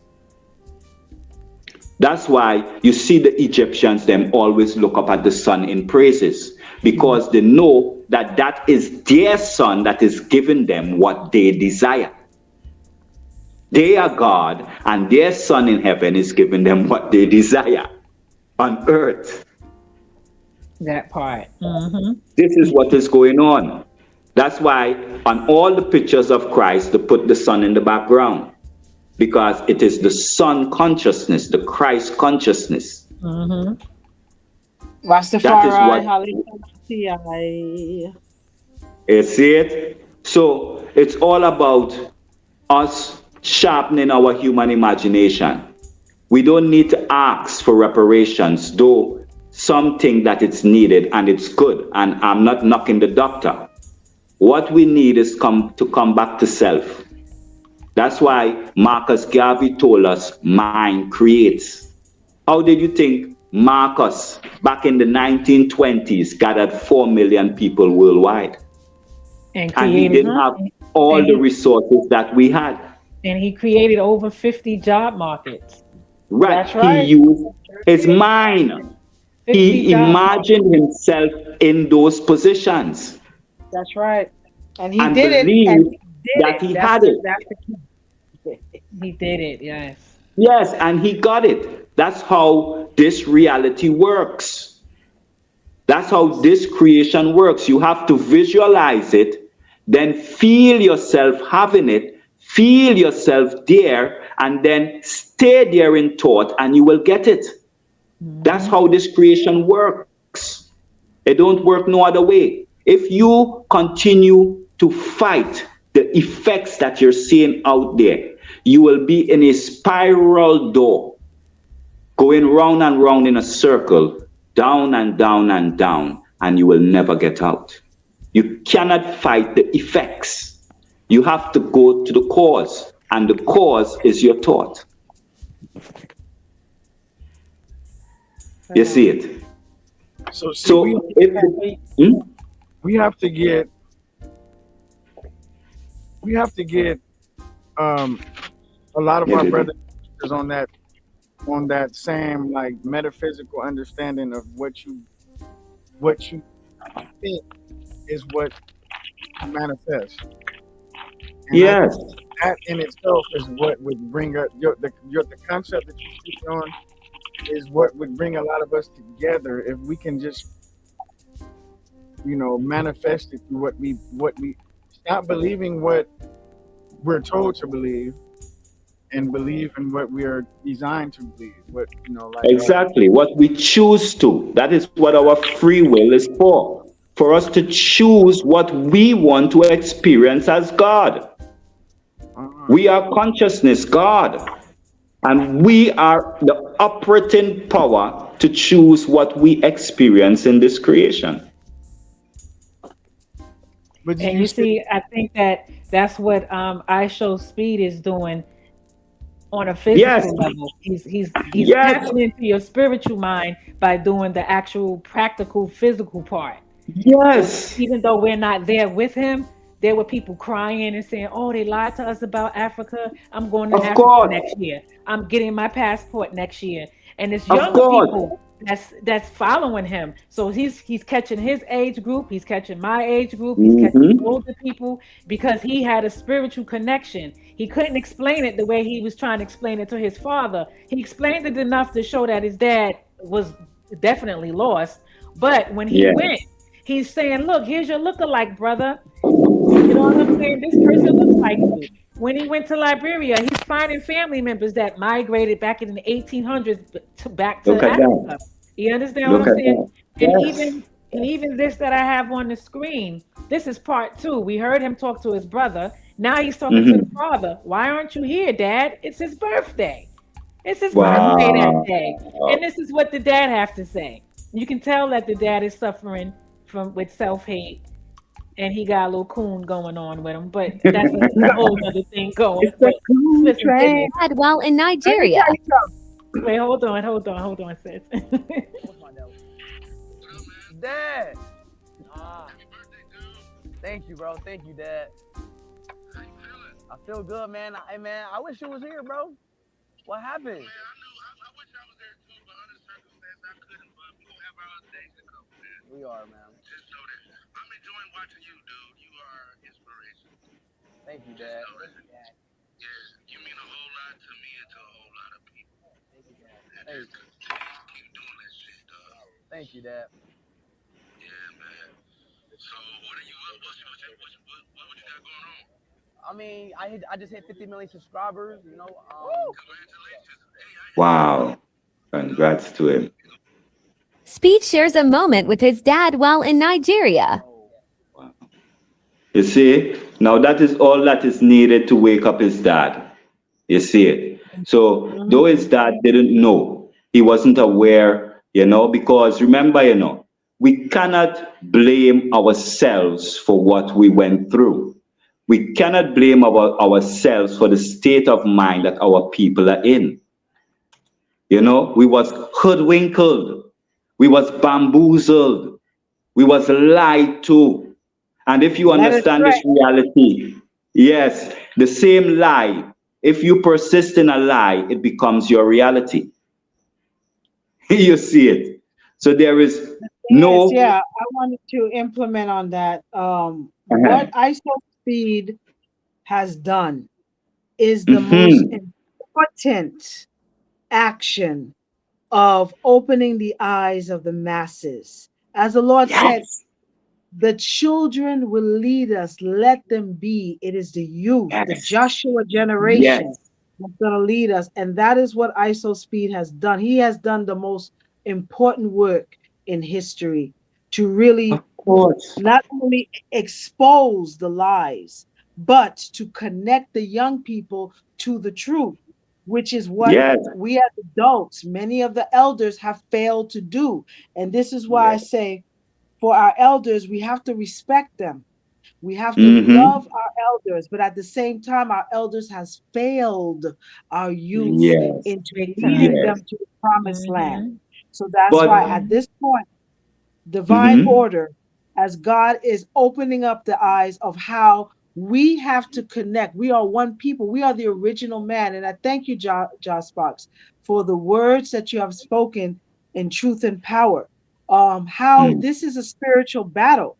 It's not a physical battle. It's a spiritual one. And when we see the distractions of the buffoonery of the circus that says, okay, let's put this divisive measure in.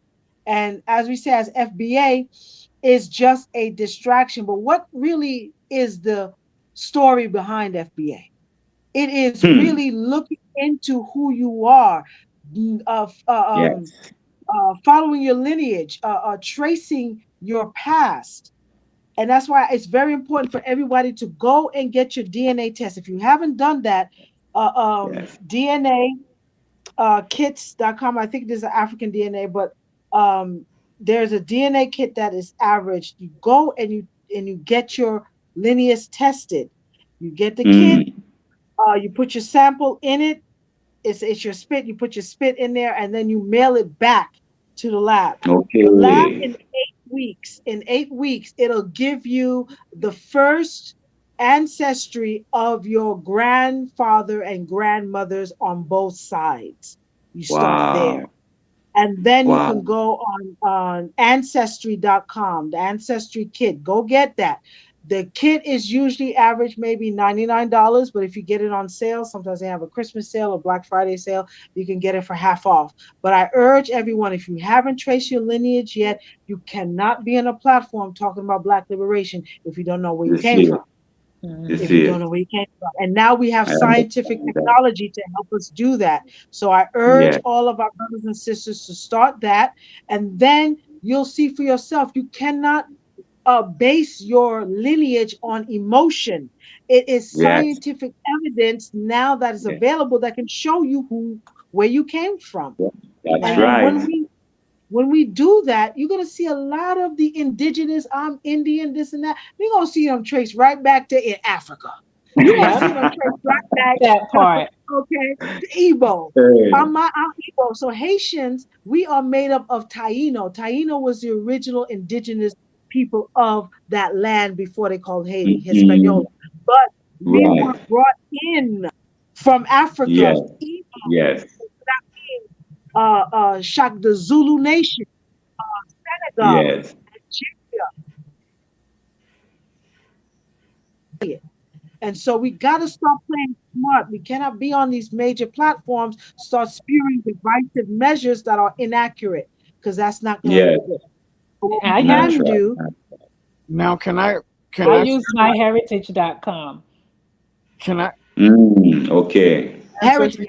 Yeah. Yeah, I use I myheritage.com. wanted to give a shout out to my brother Heru. Is he there? Who did Khufu? Did I say it right?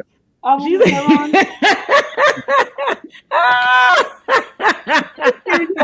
She said, hoodoo, right? I'm sorry, it's the Haitian in me. I'm sorry, my brother.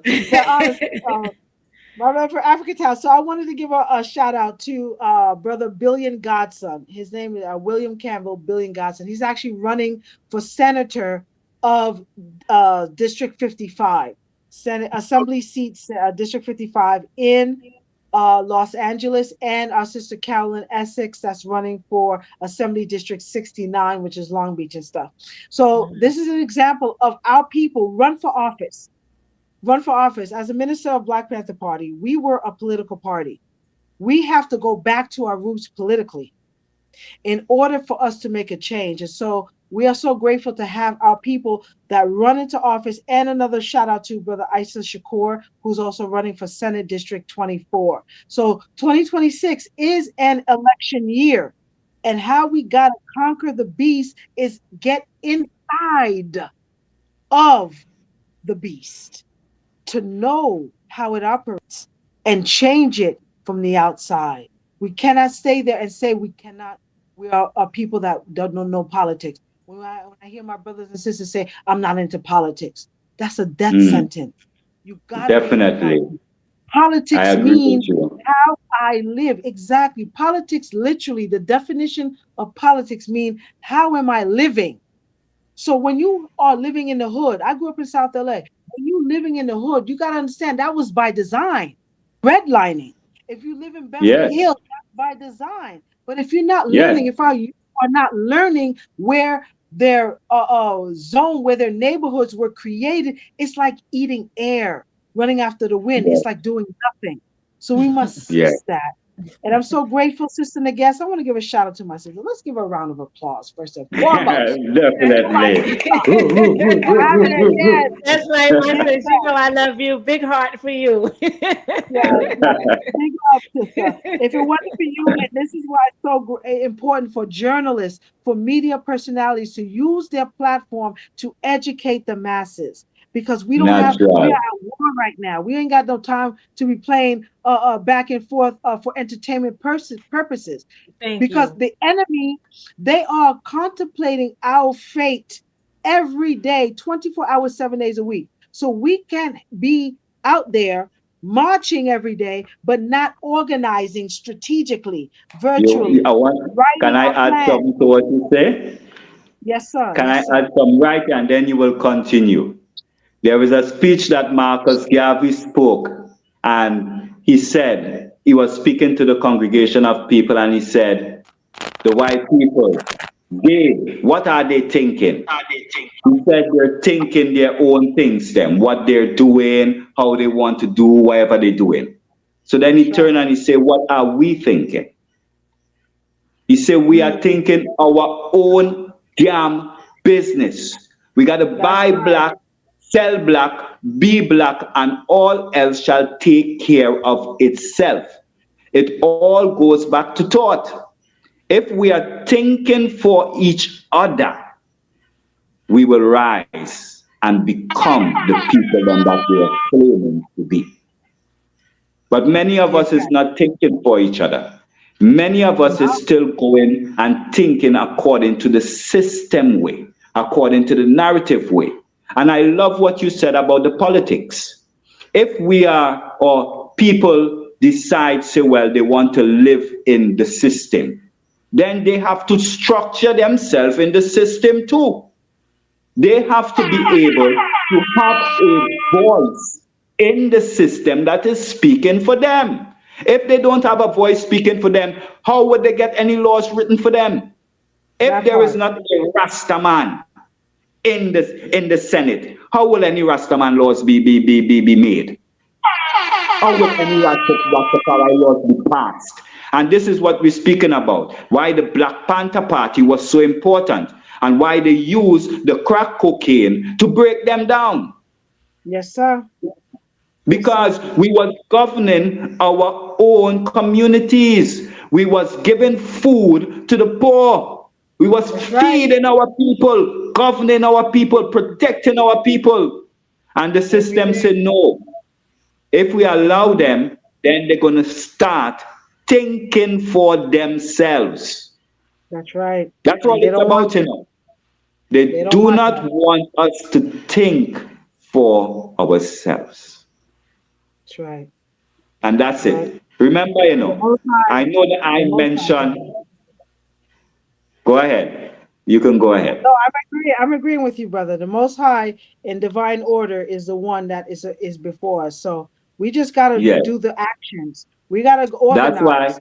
We I cannot was do going to say to nothing you, without organizing. Yes, sir. And God yeah, will do the rest. When I tell right, you, this is our season, 2026 family. This is our almost naturally. season. Whoo, to take And what I over. want to say to you too, there is Yes, sir. no enemy outside of yourself. Give thanks. Give thanks.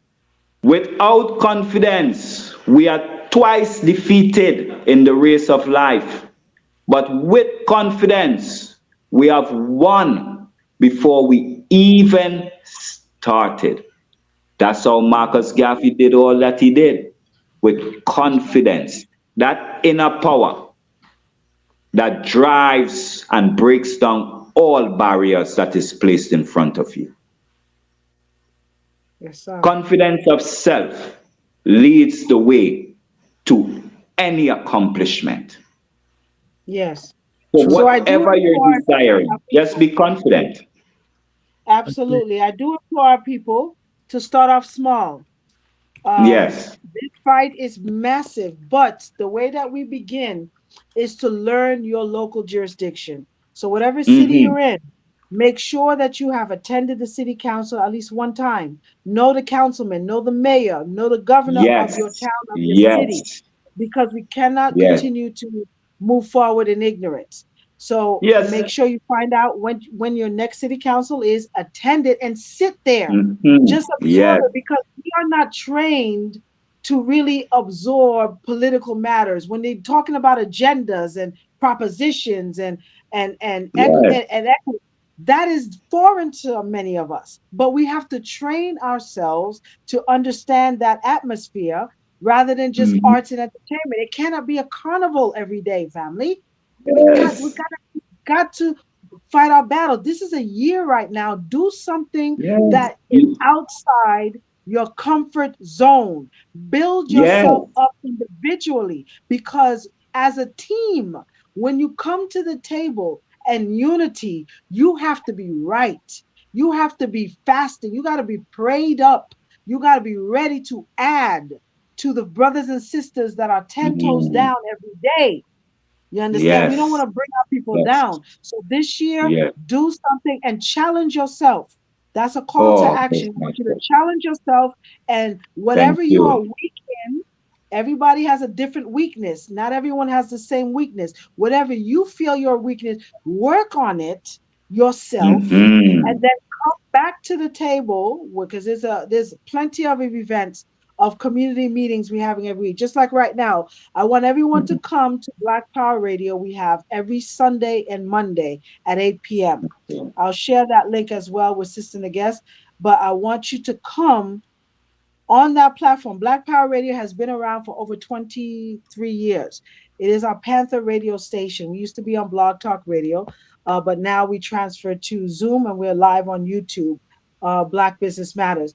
But this is a platform where we want our Black youth in particular to talk about their issues, to strategize. We want our elders, our organizers, our administrators, those who are doing real work in the community to gather every week and to speak about current issues that are plaguing the Black community. We want to focus on the 10-point platform. You understand that 10-point platform was important. We want to look at what Marcus Garvey did in the Back to Africa movement, why he did that. We want to give honor to His Imperial Majesty Haile Selassie. The Ethiopian World Federation Constitution of 1937 was placed for a reason. We cannot forget these things. And last but not least, the UNIA was there, Republic of New Africa. You understand? Yes. Sankofa. These are things that we have to internalize by building our Black schools, our hospitals, and rebuild our cities. But we cannot do it individually. We got to do it together. That's right. I wanted to, Truth Bay, I wanted to the link, Dr. Truth Bay, Black Power Radio for Sundays, Mondays, and Thursdays, and I can put it on the screen. Like you can put it in the private chat, and then I'll just copy and paste it. All right, I will do so right now. If you have a flyer or something, you can share it on the screen. Yes, I'll put that That'd in. be easier. Yes, my brother. So I pulled up because you said ancestry, right? That's something I already done a while ago. So this is my DNA. Basically, it consists of West African percentages. There you go. You know, and that's my connection. For like the majority of my life, I thought that my grandmom, I thought I had some Native American in me because my grandmom was, you know, light skinned with straight hair and like a pointy nose. And come to find out that I'm basically a mixture of West African and European. You know what I'm saying? You know where there you go. You know where that comes from. You know what I mean? You know, I suggest other African Americans take their DNA test, but there are some out there that say DNA is not real and it's fake and it's a hoax and it's a scam. You know what I mean? They won't even. Some people don't even want to believe science. They want to say it's the man's science, but science. Yes. The white man did not create science. We actually created science. That's right. And Motep and the whole of them. Yeah, so that's very disappointing that, you know, you lead a horse to water, but you can't make him drink it, really, you know. That's right. And then I've been knowing Billion. Like this is not a coincidence that you come on this show, right? Tonight, because Billion and like I grew up in Leimert Park since like I was like 8 years old. I've been knowing Billion since I was 8 years old. Like, you know, I used to play basketball with him at Ladera Park. Like he knows me. He's been knowing me like since I was 8 years old. And it's weird that you mention him because that just goes to show that how the universe works and the connect. We're and like the brethren Ja was saying, we're all connected, whether we know it or not. We're all connected, one way or the other. Right. To find that, we have to find that connection that we all have because it's there. Yes. So it like struck a nerve when she told me, Brother Billion, you know, that's my big brother. Like I grew up with him. You know what I mean? That's right. He needs to be on the show next week. We need to bring them all on. Carolyn, Billion, Brother Ray. Make it happen. Make it happen, sis, and let me know. All right, let's do a part 2. That's right. Part 2 for sure. Look, ask Billion about Khalid. Ask Billion about Khalid and Waleed. Waleed is my brother's name, and Khalid is my government name, right? Ask him about them. He's gonna tell you, like, oh man, like that's gonna take him way back. You know what I mean? But yeah, that's just how we're all connected. It's not a coincidence, you know. Like, so that just really made me feel like I'm on the right path. We're on. When things like that happen, it's not by coincidence. You know, when situations like this happen, it's not by coincidence. So, yeah, I just wanted to share a little of my DNA with you guys. And that was and then And then also, I recently got back from Ethiopia. I was in Ethiopia last September of last year during the New Wow. Year's, and you know, that was my first time traveling to Africa. That was my first connection to Africa. I went Mm. to Ethiopia, and Yes. when I got there, I also had certain. I had to like humble myself because I had, just being quote unquote an American, right? I had Mm. certain stereotypes in the back of my mind of what I Yes. thought Africa would be like. But when I got Yes. there and I was treated better by them than I was treated by my own Wow. here, you know, I didn't get one sense of we don't like you or you're different or you're. I didn't get no sense of any of that. Like I felt like Wow. automatic, even though my DNA is from West Africa, I still felt like um, family You there. should go where Yeah, your you are DNA. born. Yeah, so you know what I'm saying, and it's like I had to unlearn. I had to unlearn Hmm. what I was taught or what Yes. I was told about people from the continent. You know what I mean? Like, and it's changed me for. And my trip to Ethiopia changed my life forever. Like, just the experience. You know what I mean? And just getting off of the plane and feeling the sun. Even the sun felt Hmm. different. Even the rays from the sun Wow. felt nurturing. You know, even the Wow. air, everything was just. It was almost like leaving out of a bubble. The bubble created by the West. It's like Yes. a field. It's like a illusion Yes. force An field. energy field. Yeah, that's the best. It was Mhm. once I left Yes. and I landed on the continent. It was it, Uh-huh. I it gives me chills. It gives me chills because I can't really explain the feeling. English words, the English language. There are no words to really explain it. So I'm trying to like It's articulate. like a connection. Your DNA has You been get you got activated. your first taste of real reality Yeah, because get all reactivated. the frequencies and stuff like that is not transmitting there like that. The Mm-hmm. place is not developed as the West. So you don't have all the different frequencies, Yes, these electromagnetic frequencies that is full in America, from the cameras to you name it, the TVs, the cell phones, all these things. And you Right. in the city, the Construction. amount, hey, I'm telling you, that energy field so is very stressful upon your body. man, I didn't want to come back. I didn't want to leave. Like Telling you.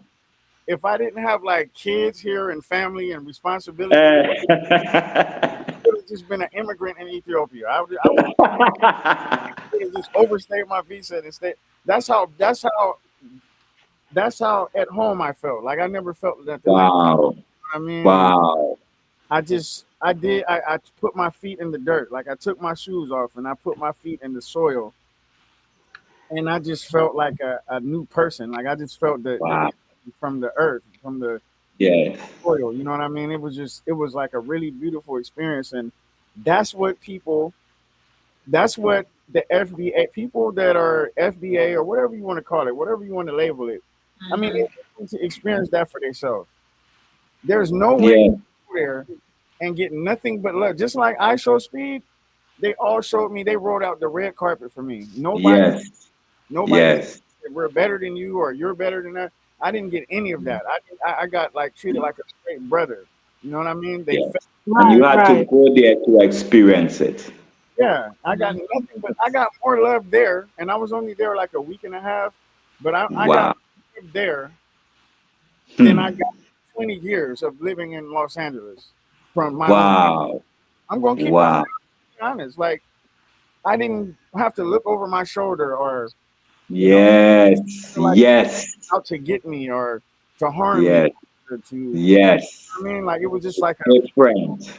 so I was like, I'm never going to not go back. I'm always going to go back to Africa. I'm always going to once a year Hmm. rest of my life, I'm going back. Find somewhere and go to.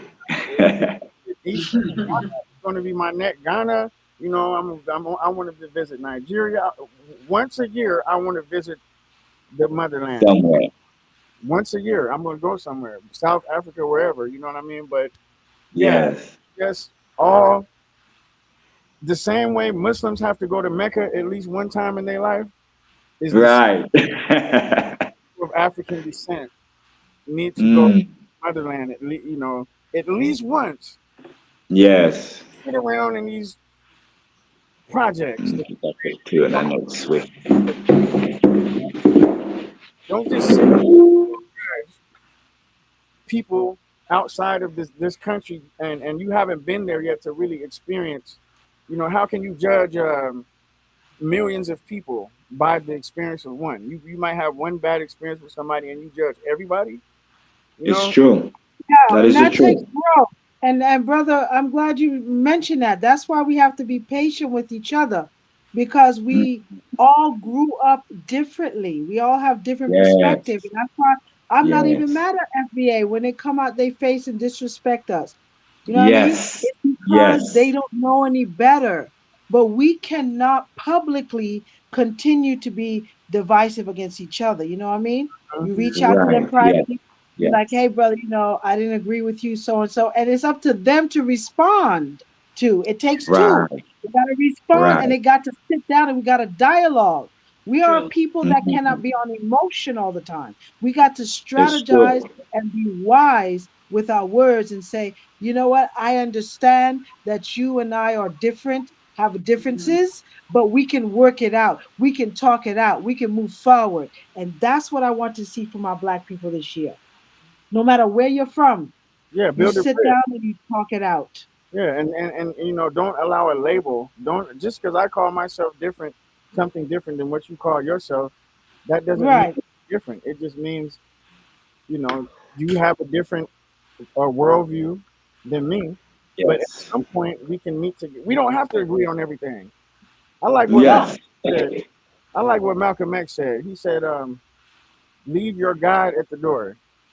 When you come to True. this table, leave with all your beliefs and all your ideologies. Leave that at the door, and let's sit down at the table and let's talk about what we can agree on. I don't want to talk to you about what we disagree on.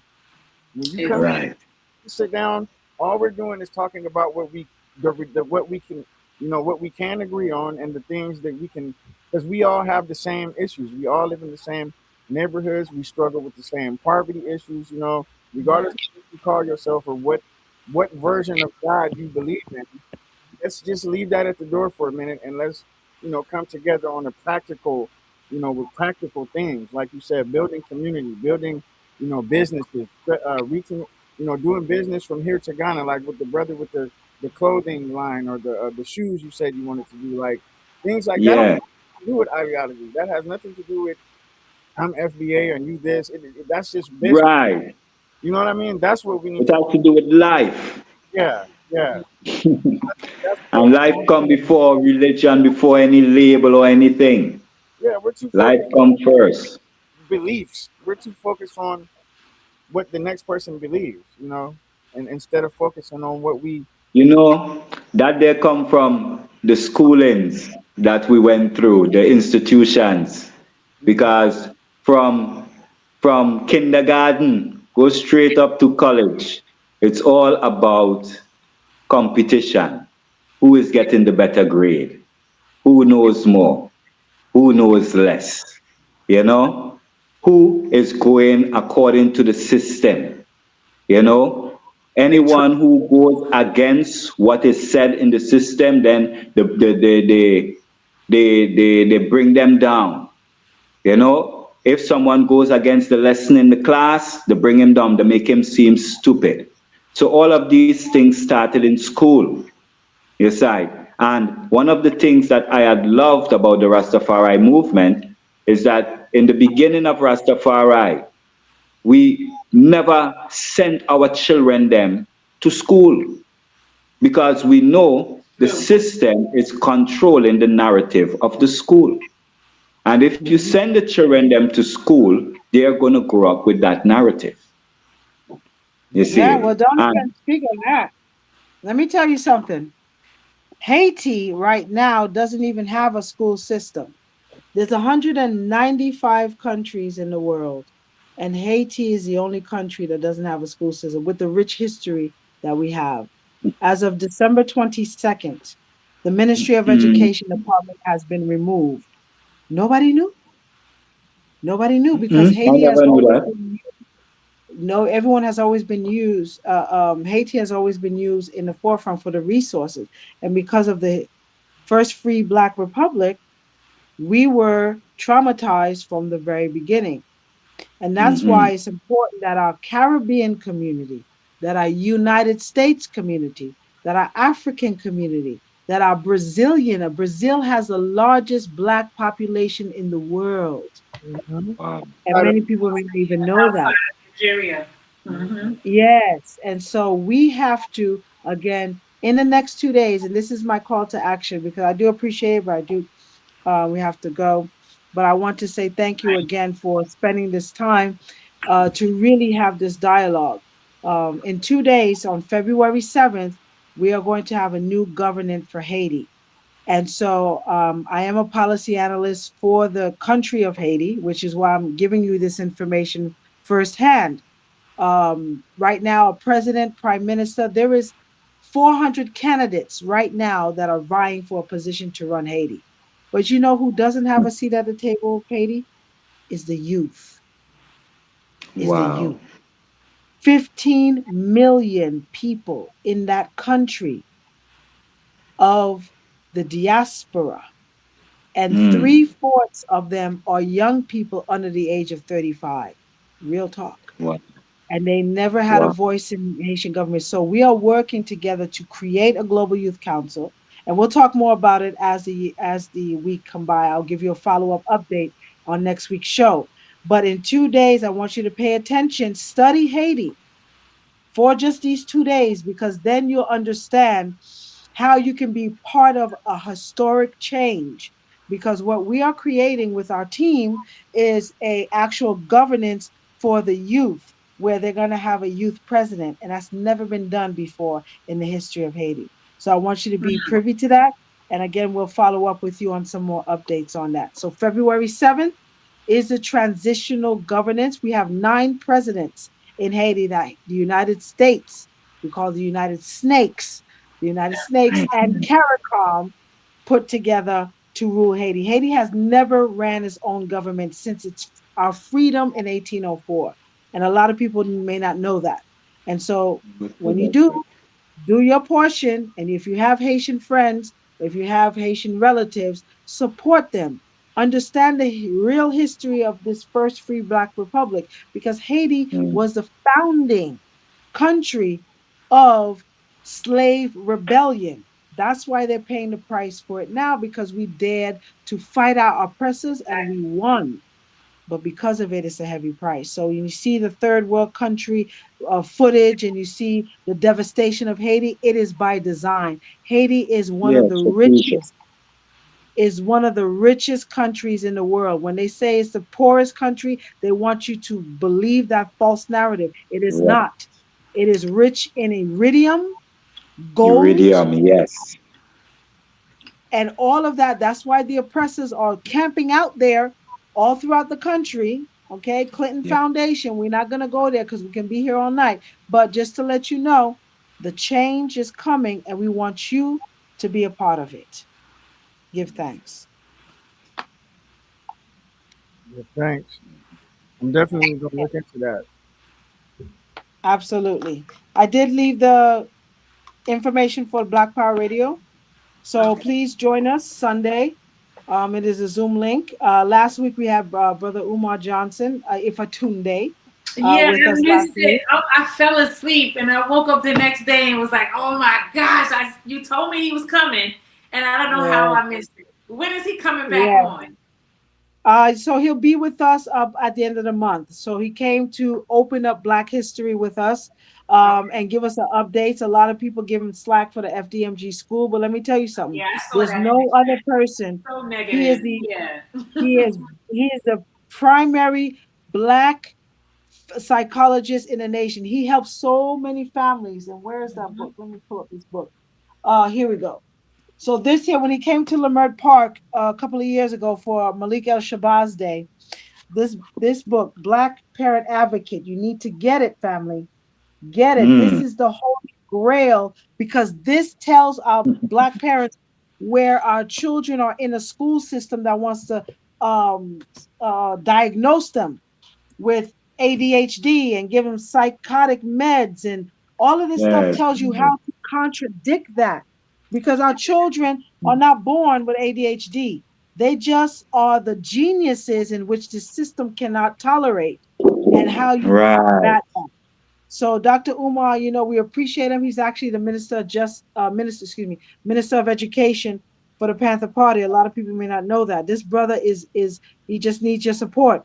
And right now, the FDMG school, we're going to go virtual as well. If you are a teacher, if you are someone that gives trades, that teach in any type of capacity, contact Dr. Umar, because we're going to need your help in launching the school. And it's going to be a reality this year. Give thanks. Looking forward to that. Absolutely. So on Sunday, when you're talking about the issue in Haiti, is there a way I could share my channel? That way it's streaming the same time you guys are streaming? Absolutely. We invite every media outlet to come and join us. Just use your Zoom link and attach it to your network and let it get out in the airwaves, because we need everybody to know the update, because this is historic. That's going to happen in Haiti in the next 2 days. So we want everybody to be vigilant and to be aware of this historic change. It takes us. Yes, it takes all of us. All right. Well, I thank you, my sister. I thank you, Fridge. Fox. Lord Jesus. And I thank everyone. I'm sorry, my brother. Thank you for being here, sis. Yes, thank you for inviting me. And we look forward to collaborating next week. Let's do a follow-up. And we'll have a part 2 on this too. Absolutely. All right. Okay. Peace and love. All right. Bless and love to one and all. Give thanks. Give thanks. Rastafari. Aye. Yeah, so I think that we'll save the rest for part 2. Yes, sir. I can pull up find some more speed interaction in Africa to keep bringing awareness, like the sister was saying. We just got to keep banging on it. Yes, I love what he did. Because he's reaching the youths then. Because that's like what the brethren was saying when you went to Ethiopia. Before you got there, you had a train of thoughts in the back of your mind of the image of how Africa may look. You see? But when you reached there, that image was erased. And this is what a lot of us was given when we were younger. And most of us don't realize that if we don't personally address and remove that image, it stays running in the background. And most of I, why they haven't left and come over to Africa is because that image is still running in the background. That narrative. Yes. I didn't even know how much of it. I didn't know how much I was of that image. Yes. I didn't know until I stepped off of the airplane and I looked around and I'm like, this is nothing like what you imagined. I've been thinking all of my life. Yes. And I was just like, this is absolutely beautiful. Like I the minute I stepped off the plane, I want to leave. I'm like, I didn't even leave. I didn't even want to, before I even left the airport, I had in my mind, like, this is not like, I don't even want to go home. Wow. I felt that too in 2012 when I went to Ghana. Even though there was some ups and downs, overall, I said I could live here. It was just some arms. You feel the arms wrap around you. These invisible arms wrap around you. You know what I mean? Especially when I went to Cape Coast to the slave dungeon. That right there took me on a whole new experience. When you actually you're feeling the ancestral energy. That's why I think it's so important to go to those parts of Africa as well, because you get the real connection when you get to those castles and you get to those so-called slave castles. That's when that transmission comes down and the upload. You understand? Right. You feel reactivated, so now you're getting confirmation that you belong here. That's your confirmation. You know what I mean? It shows you. Yeah, it I shows felt you. like I belonged, and I'm not even from East Africa, right? I'm not from Ethiopia, but I felt like I belonged on that continent. Right, the landmass itself. And the food, I got to talk about how good the food was. Like that was actually real fruit, real fruit. The fruit that we eat here is not real. Yes. The pineapple. Tell them how sweet those pineapples are in Ghana. Man, I was like, I have been fooled all of my life. And then depressed. Like when I left Ethiopia and I was coming across the Atlantic Ocean, I entered back into that bubble. I entered back into that field. Yes. I just got this heavy. The weight, yes. On my shoulders. I entered over Canada. As soon as I got over Canada, I started feeling depressed. I started, like upset. Like all of that happiness just left. But you know what I mean? I'm like, I'm back in here. It felt like I was back in a war zone. I felt like I was on the front lines of a war. That's what it felt like. It's been feeling like that since I've been back. And I've been yearning, my spirit, my soul has been yearning to go back to the continent. Like it's this overwhelming sensation. The need to want to go, the desire. It's like overwhelming. I think about it every day, all day. You know what I mean? So it's like I definitely want to connect and have a connection with the motherland. I want to like do some business, like maybe, like what you mentioned. Like if you're there and we're here, that's what we need to connect and collaborate, man. Yeah, collaborate. And a lot of great things can go on. Yeah, so I'm just ready. It's time to. It's time for us to connect. Right. Well, listen. I got to go now. Right now it's 4:02 in the morning. I gotta get some rest to get up early. Exactly. I give thanks. Yeah, I give thanks, Honorable Empress, for the invite, and I give thanks, Honorable Brethren, for the reasoning with the Honorable Doctor. I really love it. I love the reasoning and the topics that was brought up. And I'm looking forward, to being part of more of this. Yes, I'm always thanks, no doubt. And give thanks for your time and your attention too. I give thanks. And royal blessings to you all families. Yes, thank you. Likewise. Oh, yes. All right. So until such time, let's link eye for the next video, all right? Yes. I'll keep you posted on Sunday Vibes so you can see how they did the Black Power Radio go. Yeah, send me the link to it for like Messenger or one of them. Okay, I will. All right. Give thanks, Honorable Empress. Blessed love. Give thanks. Peace and love. Blessed love, King Man. Love and gratitude. See you soon. All right. Blessed.